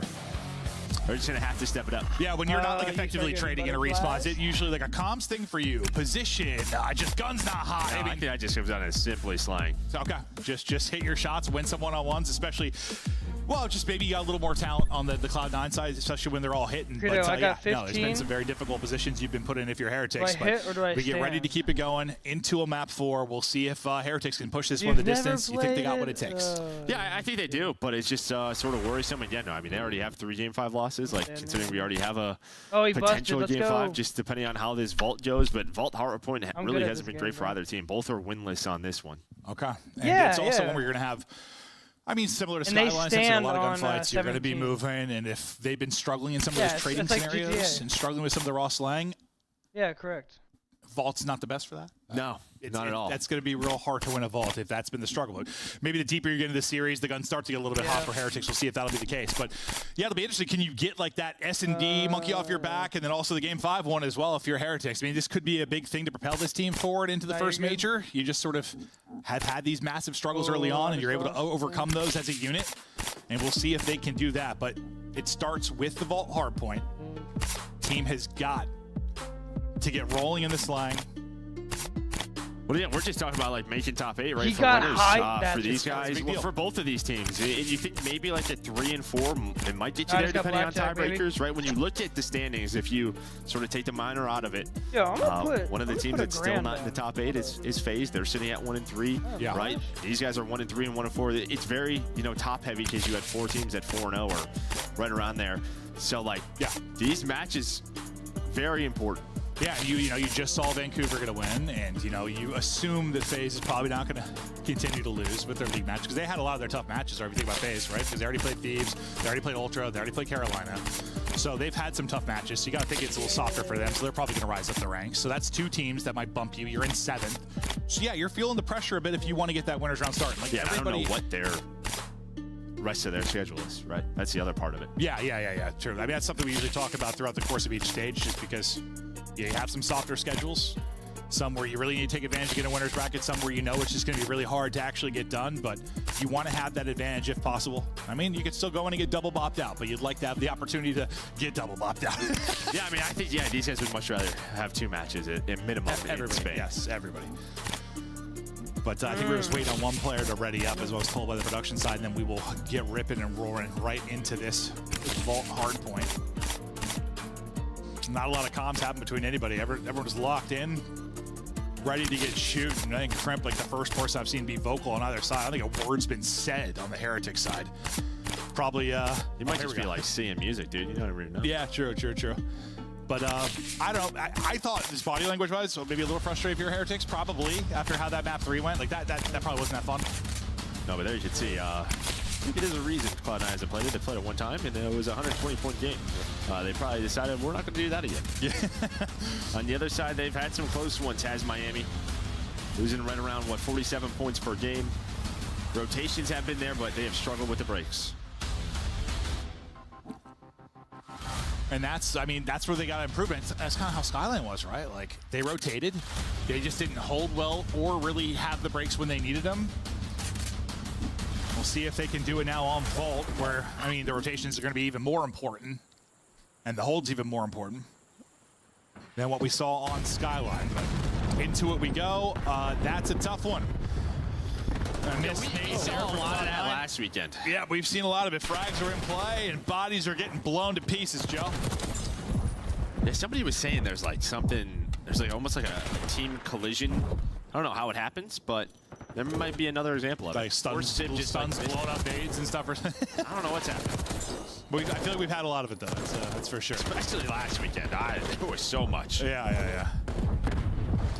That's just frags, too, I swear. Yeah, you miss one, it's bouncing right back in your face. Yep, certainly is the case. But you bounce back pretty nicely, I guess, if you're Cloud9, yeah. You don't have spawns for next yet due to Metals winning some fights and keeping their spawns wide right, but you at least battle back into the hard point after a bit of a mistake early on, trying to take a route that's going to be Crimp. We're watching his POV now to see if he can maybe disrupt things. He got lost a couple of times on Skyline. He was the one who made like the plays to get them spawns, and he might do it again.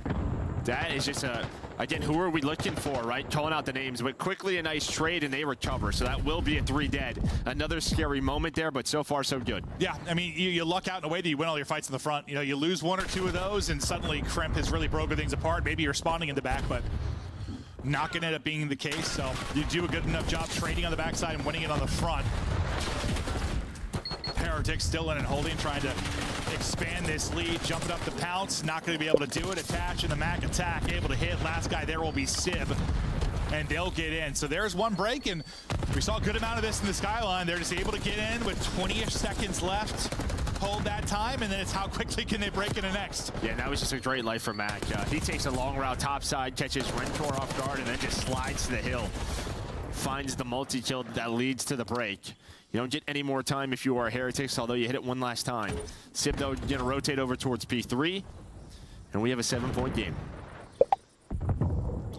We know how crucial this 3 to 4 can be. We'll keep an eye on the minimap and just players' positions through the course of this. Who's able to milk some of that time inside a third. Crimp, as you said, the guy's gonna take the routes. Just a difficult gunfight there with the railings. Ranker able to come out on top. Attach will be the next up to bat. He's able to spawn his teammate on him as well because the kills come in right at the moment his teammate's popping. 2 of them are going to spawn there, and now, if you're Heretics, get as much of this time as you can, right? Take as much, because you're more than likely not having spawns for 4. Yeah, some unfortunate timing. And the fact is that all of Attach's teammates are dead. So once that player dies statue, the map flips. It's like you got what you wanted. It's just Attach was the one player who's able to get on through. Real now trying to make the play. But as you said, you got a lot of this time, and there we go. With his position, 6 and 8 spawn all the way out. In Miami, it feels like they've recovered for P4. Well, yeah, this is about as good as it could have been. I mean, the fact you got, considering the spawn that came in for you, it's about as good as it is. The next wave, you spawn him out, you get all that time at P3. Now you're spawning close here. You don't have an ideal setup, obviously. You're gonna have pressure pretty quickly, but a good life out of Real is he is on 6 in a row. He's going to hold that streak and just kind of be the guy inside getting time for now. Let his teammates make plays with the guns or with vehicles. Ranker, the next to deal with it. He's going to get double swung. Timing a little bit awkward there as the utility's coming in. He dodges a stun, dodges a nade. Up to the task of the first fight. I mean, at least he's able to get one there as he's getting hit with everything in the kitchen sink. Now back to the streaker and Real. His 7 streak comes to an end. Sib goes on a streak of his own. And what do you know? Cloud9 break with around 20 seconds. Yeah, and I mean, that just could have been a lot cleaner there for Miami. That's all we were saying. All we were saying about one. Yeah, and I mean, you've had to set up. Rentor, I think, got a car kill and an AR kill, and somehow still they lost that setup. Real was 1 off a Hellstorm. But throughout that first set, I mean, you have a 30-point lead. I think you take it, but it could have been more. Yeah, especially, I don't know, with Lucky 4 and 12, I'll take a 30-point advantage because he hasn't gotten much going within this respawn. But no, you're not wrong. I mean, it's the Skyline too. They couldn't get more than a 40 to 50-point separation. They had opportunities to really swing it in their favor and maybe take the lead with a big hold. Cloud9 trying to make their plays now. Real's multi, though, going to disrupt the hard point time, at least for now. Everyone just kind of dancing around mid-map. The focus here soon really going to shift to kind of spawns for B2, and it becomes very easy, I was going to say, as you get all the kills for one team, but it's a split spawn that comes in, unfortunately. So they'll have to deal with number 4 in Real. They don't realize the other 3 spawned out the other side, so that's just one of those that's a tough stretch. Yeah, it is. I mean, you had the read on Real. They knew maybe one could spawn there, but as soon as he wins that, they're thinking the rest are going to spawn on him because he wins the gunfight. That doesn't happen. So Real has been a shooter throughout this map, right? He goes on that 6 free, a big one-on-one win there. They needed someone to step up. So far throughout this map, it's been him and Rentor. But in terms of P2, Cloud9 recovered well after that play. Yeah. I mean, it's a good thing like there was just enough time kind of on the clock when the split came in that you had a chance to recover. And the two players around the point, and Sib and Mac, were absolutely stepping it up with huge ones. Attach going to spawn in with them, and they'll shut it down. What a stretch from Cloud9 New York. A chance for one of our few like kind of perfect holds we've had for these two teams. Granted, you still got 30 seconds left to go with this, and here comes the next big opportunity and push for Miami Heretics. Krempt with the timing. Once again, he's found them all series long. He finds another one here. With a tick, we've got a lead change. Cloud9 now in front. The second they take the lead, though, it's a break and a battle back in for Heretics. Yeah, I mean, this has been a very just sort of messy P2. That's why you had Cloud9 spawning out front side. Then they started spawning backside. Yeah, just with that Kremp play, able to take the lead, but talked about Lucky. He's still kind of struggling, but his team is in the game, and now Kremp again trying to get lost, trying to make the play for his team. Just taking it slow, taking it nice and patient, trying to disrupt things. Ranker, though, will snap. Miami get control. They've got the lead. Let's hear the comms. Abren derecha, vale. Uno cat, otro y dos medianas. Tengo de frente, ¿vale? Cat y medio, cat y medio. Tiro frente, doble side. No lo veo de cara, doblado, volvemos, Leo muerto. Echar de cara, Chema, de cara de doblado. Ahí va a pillar medio. Uno lobby. Pilar muerto. Hago chaval. Pilar. Voy a compushar 100 bol de Frankie hoy. Sí, el lobby. Solo creo. No le veo. Muy tocado, Leo, muerto. Vale, tengo... Me baja al lobby, va a salir a Dios. Es el último, sí, es el último. Estoy medio pushado. Tengo el time yo, si quieres pushar. Vale, sí, me voy a pushar. Cuidado. No sé qué ha hecho, Estoy tu manchado. Me puedes mirar el cruce, ¿vale? Me puedes mirar el cruce. ¿Tú en el cruce Gucci? No lo veo. Está en un camión, el cruce de la banda. Vale, estamos tocados, yo. Intentamos finalizar. No se cuela, lo tengo yo. Sí, la tache cuela. Va a hacer el sigue otro. Otro más, tiene que ir así. Muerto, izquierda. Sin una bala. Puede entrar front. Muy tocado, no va. Tengo el cruce de izquierda, metal. Sigue ahí. Tengo la derecha. Pucha yo la derecha. Va medio a la derecha, ¿vale? Ya, lo sé. Mueve el pagador. Gucci sí, 100% Gucci sí. Está en León close weak. Está a la derecha si quieres. Para el chicken. Vale, front, es el último. Está muerto. Venga, ranking. Voy a pushar medio, ¿vale? Dale. Voy a pillar deep. Desde apunta arriba al chicken. Arriba derecha siempre metal. Escuchadme, voy a dar la vuelta entera por izquierda. Vale, estoy en money. Otra vez se pucha, stairs. Metal arriba. Este no le veo. Está conmigo, sí, mirando la espalda. Está mirando nuestro lado de lobby. Y Cat otro. Money. Faltarle Cat un tiro, creo. Y queda money. Es flip, vale. Está muerto. Vale, muerto. Vale. Rápido, voy a bajar esto, Antes de una pilla, no puedo. Estoy en libre. Me voy a pillar el punto. Pasaré a otro, ¿vale? Vale, pilar de túnel. Lobby, un tiro lobby. Doble side, vale, we're back at it, Metals.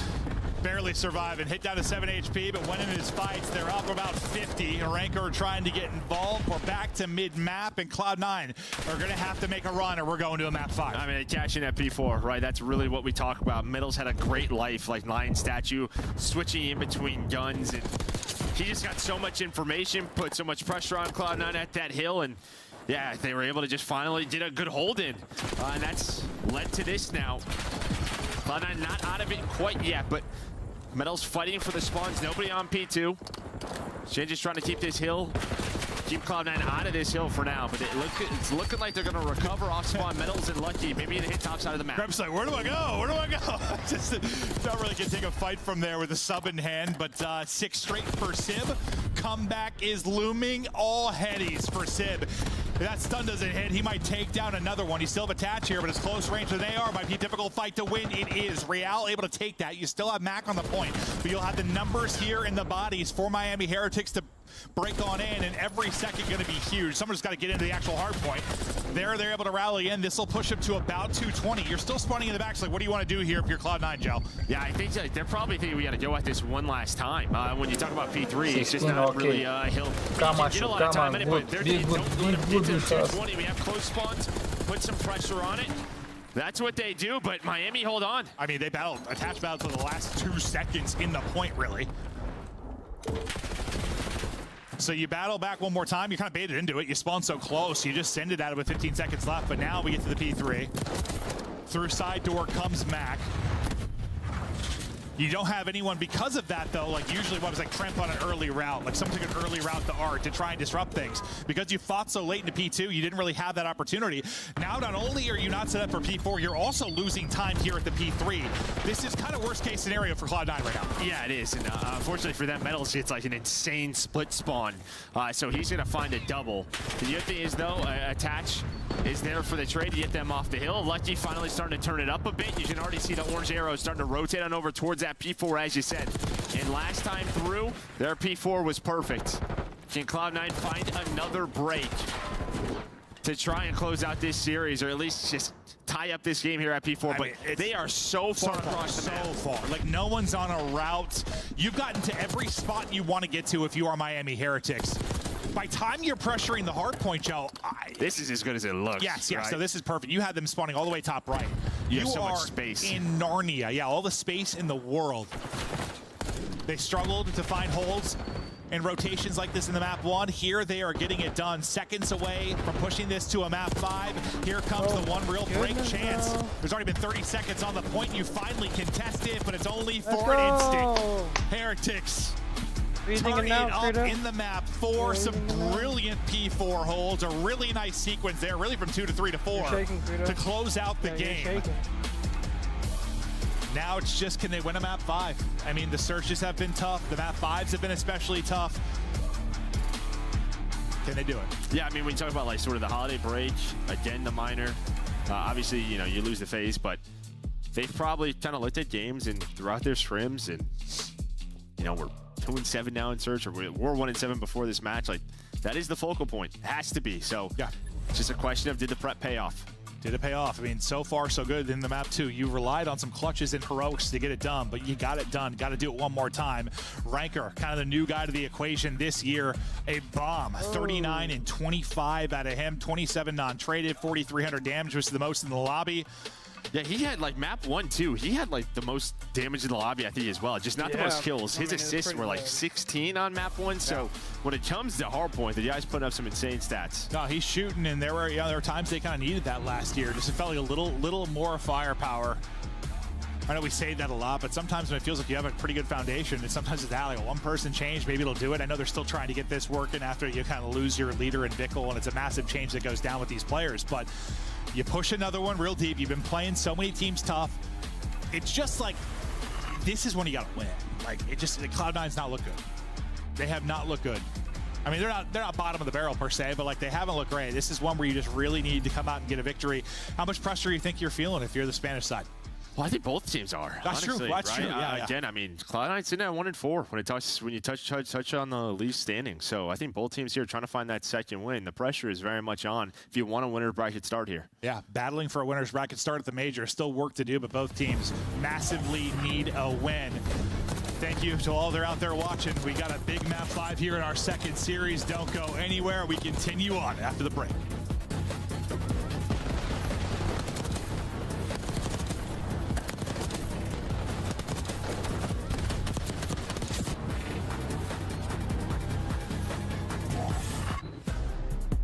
Upgrade your game with the Scuff, the official controller of the Call of Duty League.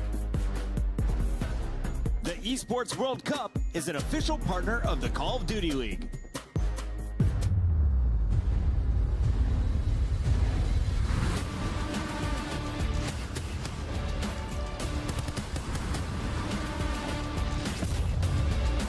Burrito.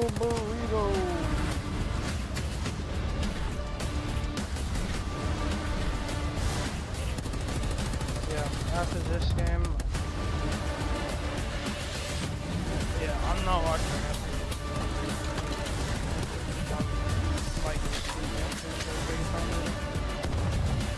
I've been up for 10 hours, brother. I've been up since 5, brother. Actually, it's 12 hours.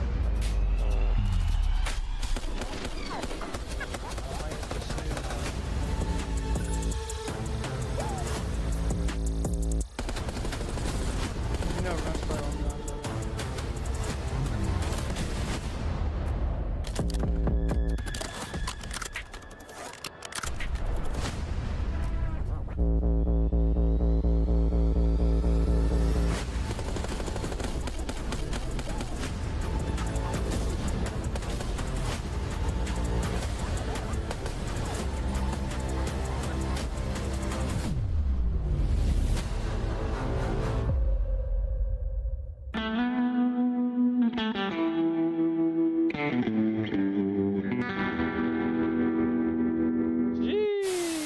They watched us play Searchlight that? Oh my god, they're shit.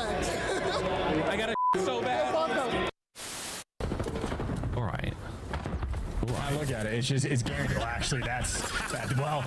Talk about things that are easy to do. If you're having a knife holding, that's unstoppable. What do you want to say to the fans out there that's been supporting you guys? Fuck Optic, fuck the green wall. Vamos! And that's gonna do it for me and Vico here on the stage. That's true. Well, why, bro? Why are you going? Why are you going? Dude, you're gonna get in trouble, bro. Why you You're gonna like get it? fined. All right. What the f is that? Hello, and actually, about looking in the thing. You're an idiot, bro. He's not in here. Join the game. Welcome back. The control room shot here in Columbus as we're ready to battle here in a map 5. The people behind the scenes. It's been a great show today. We hope you're having fun at home. But here's a shot of the players as they are locked and loaded for this map 5. As Joe said, both teams feeling a lot of pressure. You've struggled to this point. You're trying to turn it around so you have like a chance at this major, maybe to start in the winner's bracket or make a run. The map 5 though, it's been tough for both sides. 0-3 and 0-2 amongst the worst ranks in the league. It's a toilet bowl for map 5. It's not good. It's not good. And yeah, I think like maybe you have a chance at 3 and 4 to get top 8. I'll leave that to the smart people. But yeah, I think for Cloud9, if you're 1 and 5, it's probably it. You're probably starting losers. Yeah, more than likely that will be the case. So maybe a little more pressure on Cloud9 just due to have that extra loss already. Oh, brother. Look at how it's gone to get to this point. Honestly, it's been some really solid games outside of the Hacienda control. Why, That was brother? really one-sided. Just due to the great offenses there from Why, Cloud9. brother? Why? Yeah, why, brother? Why? It's like the red card search was closer than a 6-3 in a lot of ways, just because how many crazy rounds Heretics had to pull off. But remember, Hacienda, new to the rotation. Probably the least reps you're going to have for either team. You struggle in map 5. You're feeling the pressure. I'm kind of expecting some clutches, some blunders, some nerves. Maybe I know it's like an online match, but you know, there's just some that are more important than others. This is one where you're feeling it. Yeah, we are close to Major 1. Going on a swim. Yeah, it's Cramp. I mean, Cramp he's been the route guy. Kind of just got to a good place, and now it's just maybe an info play. Maybe you have like Mac just peek this. If there's somebody at Rock, he hops up, but Mac's not seeing anything, so he's just going to hang out. Maybe talk to a fish. Now they'll wrap this out, and well, he talks to Metals instead. Metals gets dropped, and well, you want to get him out of the equation because he was the playmaker and the leader really in that map too. He'll get picked here first, and Cloud9, they kind of struggle with the first bloods outside, like Shrimp kind of making plays, so you feel good to get one from Mac here early on. But this is also like you have man advantage and you let it get away from you over and over and over again. You need to handle business, and they're doing it right now. Rancor, hero in the map 4, but nothing there. Remember, the map 2 started off with what, 2 perfect rounds from Heretics. This time the total opposite. Cloud9 don't lose a player. 4 up, 4 down. Yeah, I think you kind of saw. We talked about sort of just what this map should mean. If both teams very slow start outside of Tramp. Everyone was just kind of waiting. You know, Miami very slow offense. You know, they haven't played an official match yet. Cloud9 0-1. So just one of those things where you're watching some VOD, watching some matches, what's working, what isn't. Miami's just thinking to themselves, let's just have a slow start. Maybe just wait to see if they, get over-aggressive first round on defense, but they don't. They certainly do not. So now we'll see if the gears shift a little bit into round 2. Looks to be the case. Is the pace a little bit different for Cloud9 New York on offense? They want to go and get this down. Okay, never mind. I thought it was going to be a quick B plant. They just wrap it back in. That's another first blood as Sib has a sub out. So you know the pace is different when Sib's flying around with a sub. Kremp then gets a second. Lucky does trade out one to get through his life. That could be huge if they're going to bring it back. They already had one 2v4 in the map too. They're trying to pull off another one here. Lucky just loses him on the slide, and that might be the round. Yeah, that door got smoked. It sure did. Got a lot of holes in it, and there we go. And that was like similar to almost a strat we've seen on Control, right? Take top halls control, and then fly out fences, right? Very similar there. B-bomb, as you said, was wide open. Well, it made more sense. When I saw Sib got the open to the sub, I'm like, oh, yeah, they were moving. They were moving. I'm like, why don't you just get that down? Like, set up, get your ARs in spots, but take it to him top Alex side, and take those fights. Yeah, I was definitely surprised. You know how many? It's really been like, it's either been 4-on-4 retakes, just take your quick plants when you can, or like these big skirmishes. Mostly been what we've had so far. So yeah, I was caught off guard when they cut it back, but it works out. This is just completely flipping the script for the map too. You've got one kill this time now for Heretics. Lucky going to be the only one that's found one. They need to get something going. Finally, they get a first blood. Real able to do it. Get Sib off the map. Send him into round 4. And after that kill, they'll just back it up. They'll take their plant. Yeah, and with Metals and Real in that position, like they're playing on the backside. They're playing for defensive side, so they're pretty much just trying to flip the map. Now, Rentor has no info near top office. But Metals and Real are still down low, and well, they're going to find a second one. They relied on Metals and Real through the middle of the map on red card, and well, this round, they do it again. They needed one. They did it here. Nice. It's just enough time for Metals to get back to full HP and take that fight. He almost, like Kremp almost smoked him with a slide. Attached now, 1 versus 4. He had his opportunities in the map too, really, to be a hero, but this one just, he just don't have time. There's just no time. He's just going to take his 3 streak, maybe continue working towards a car or cruise. I feel like we haven't seen much of this year so far, like just sort of playing your streak. No, we have score streaks, right? So I wonder how much Rentor is going to get for Bomb Explosion, because that used to be a lot in past Treyarch cards. We haven't had score streaks in a while, so we'll have to see how close Rentor is. That's right. When do we? What was 2019 the switch back to kill streaks? It's so funny because when I think in my head of anything changing, I think instantly go to 2019. Yeah, it sure was. Never mind. All right, let's just, I don't want to go down that rabbit hole for the 40th time. That's a lot to unpack. Round 4. Yeah, can we see Rentor? How close is he? Okay, so not very close, because he's owned 2. But yeah, in the past, like, if a bomb blew up, that's a good amount of points. That's still, I mean, it's decent considering there's no kills. Kremp once again, one with the sea, or it's a lake, or whatever the hell it is, body of water. Body of water, personal pond. Yeah. Whoever rich person lives here. Mac will be taking the fight fence's side. I mean, now you're just waiting on Kremp. It's just a question of is Rentor going to see this? I don't think so. He's got like an idea that something's he up. Might have spotted he saw him. He had to have, right? Okay, but the problem is bomb's planted. So how much time do you want to waste on Kremp? Do you just give this up and send it? You're gonna have to. Still trying to hold it is Rancor. Kremp's gonna get lost though again. What kind of timing does he get? He's gonna need to get a great one. He gets involved. By the time he is involved, the rest of his team has dropped. Heretics will tie us up at 2-2. It's funny, I was barely watching gameplay. I was just staring at Krimp's like arrow the entire time. Like, what is he gonna thread the needle? Is he gonna find a great time? Is he gonna get spotted? Yeah, the problem is his entire team died. Yeah. I mean, he was in a great lurk position. They just all died. And honestly, it was a 3 versus 3 because Rentor's waiting. He's just like, I know Krimp's here. So just trying to find that player who takes that Honestly, route. It's kind of like their offense is on red card, but it was like attach or Sib that was like out of the play. I mean, it was different because they were watching the flank, not playing the flank, but still the same concept. Like you have 3 people near bomb and the rest are out of the play. Yeah, but great retake there from Heretics, and now we're all tied up. And the fact that just kind of keeps happening, is that just like I don't know, is there need to be like a vocal lead that's sort of like get back to us or like? No, I think the play's fine. I think with bomb planted, it's just someone had to win a fight. Yeah, no, I think that is what you want. You're trying to set that up. Yeah, I mean, it's definitely different than when it's that person watching the flank. Metals, who had that great map too, remember? He's right back to work. He is on 4 in a row. And they've got a big advantage now, 4 versus 2. So, wow, what a great start from Cloud9 in this search. And then Heretics have come back with a vengeance. Desktop start the plant, hop off of it for a second to make sure you get the trade, and now it's attach in a 1v again. Oh, nice shots there on to Real. Can't quite scurry away. Oh he gets out of there. He's got an opportunity to do it, but you shut down the play. Well, and I mean, you know, think about round one for Miami. They slowed it down. It was just sort of, as we're going to take a look at this. Yeah, just some great shots here. He thought he was out. He thought he was out. And Metals, yeah, dude, he's having himself a series in search. But round one, they just slowed it down. They're trying to wait. And the last two, they said, screw it. Let's just play with pace. And, well, the pace has paid off.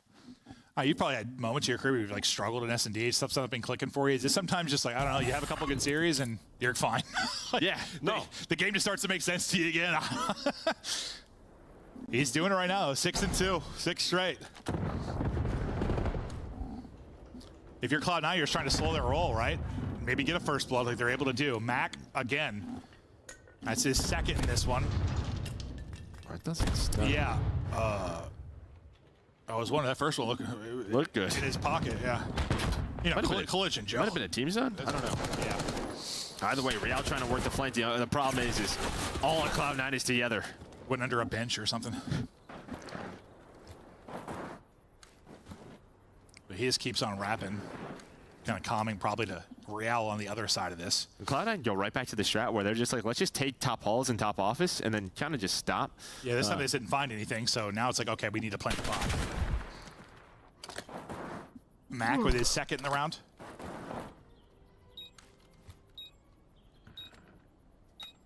Attach is behind him as well, so Attach is going to activate now from top office, and that should be it. At least I thought he was. Still looking. There we go. Yeah, he was ahead of the game, Joe. Well, someone looked. I don't know if like someone heard him or what. Yeah, you saw the snap like towards the window. Real, best of luck with that one. Slides out, nothing going. So that offensive strat, that one is paid off. You found first bloods off of it both times. This time, yeah, again, you just kind of like put the brakes on, wait to maybe catch somebody making a play.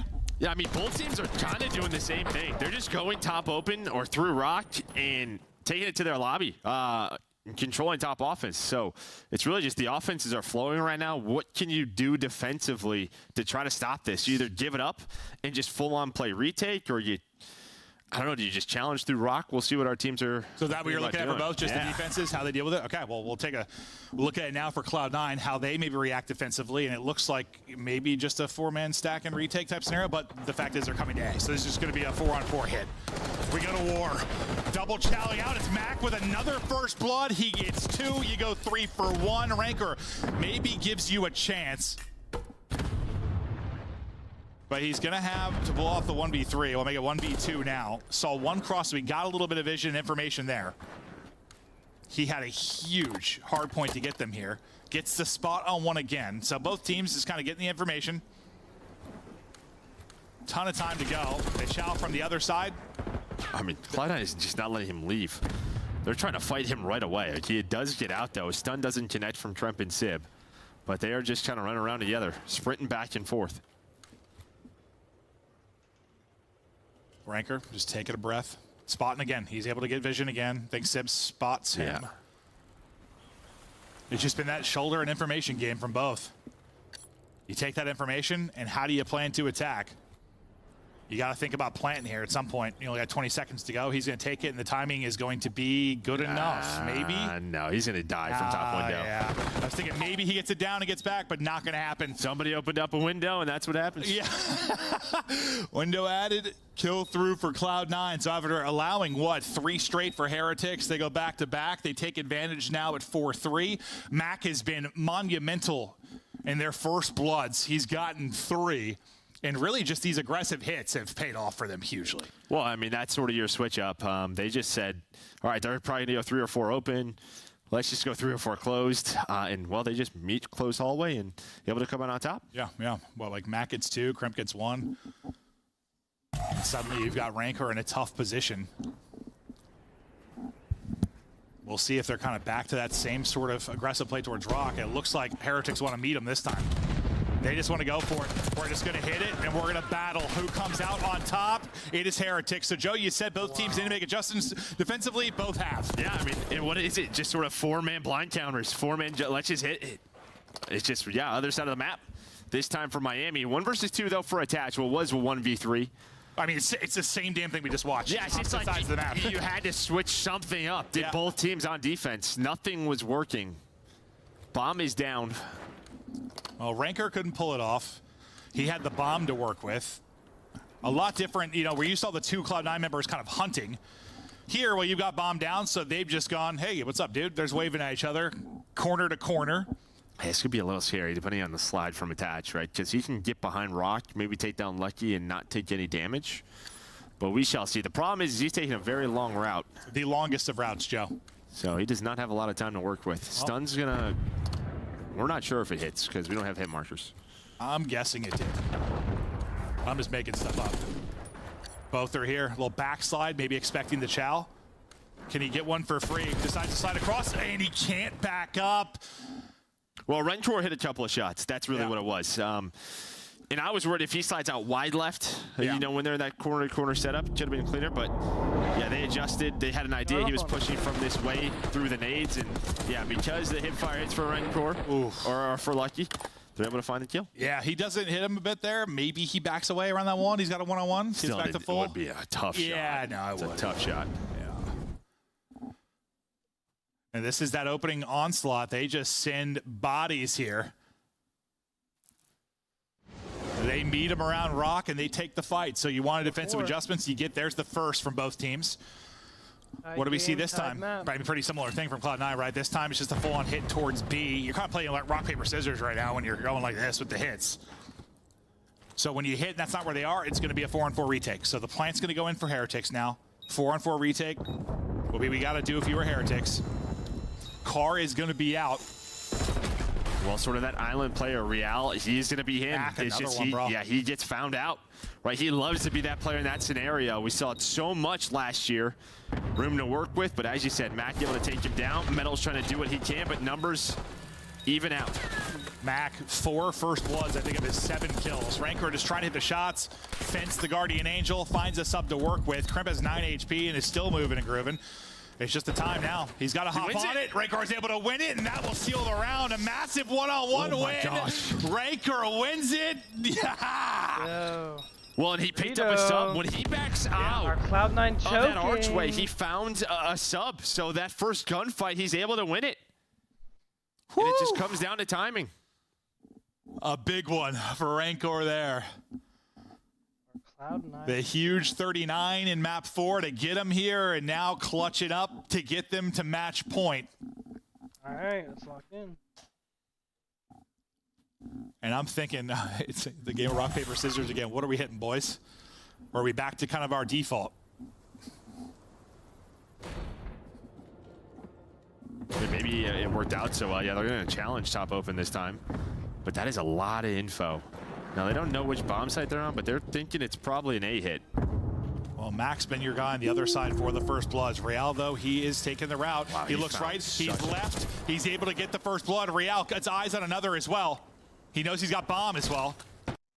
Finds another gun to work with. Shots over the top. Trades one out. Real going huge. But Tremps maybe found the opening on the other side of the map. Mac wins a big one. Lucky, though, gets Crimp. The timing doesn't work out as he thought it might. Mac, the first blood king. Oh, I didn't know if he was going to make it the whole way out, but he gets out with his life. Can Mac clutch up? So much damage, and he finishes it through the wall. Mac looking for the 1v3. We're giving him solo chows. Metals struggled so much in Search and Destroy up to this point. He had a huge map, too, and a chance to ice the game here. Mac, plan in, 1v1. Here we go. Metals is waiting. Good read. Metals with the read, Metals with the series. What a Search and Destroy rebound for him and Miami Heretics from 1-7 to 3-7. And that young man is all smiles. Metals steps it up in a big way in Search and Destroy. Oh, I got nervous. I thought they were throwing that one away. I mean, Lucky, I don't know what he was doing, picking flowers, fences side. My pick was perfect. I said 3-2 Heretics. I mean, oh my goodness. Another one of those situations. Look at this, I mean, it all starts with Real in that round. I mean, he just finds the opening, takes the risk, gets behind enemy lines, is able to get that double. Points too, Credo. Oh yeah, my a lot of first bloods there goodness. on the map for Mac. It's He double just kind of points leads the too. lobby with 4. On the other side, it was all Lucky and Real. But Miami, they fixed the search and destroy, at I least called throughout it, this series. Kuda. They get 2 of them. It was, Hey, I mean, both were GG's, kind of man. wild GG's. search and destroys. They All right, were, chat, but it I'm was hopping off. fun to Peace kind of out, watch the game everybody. of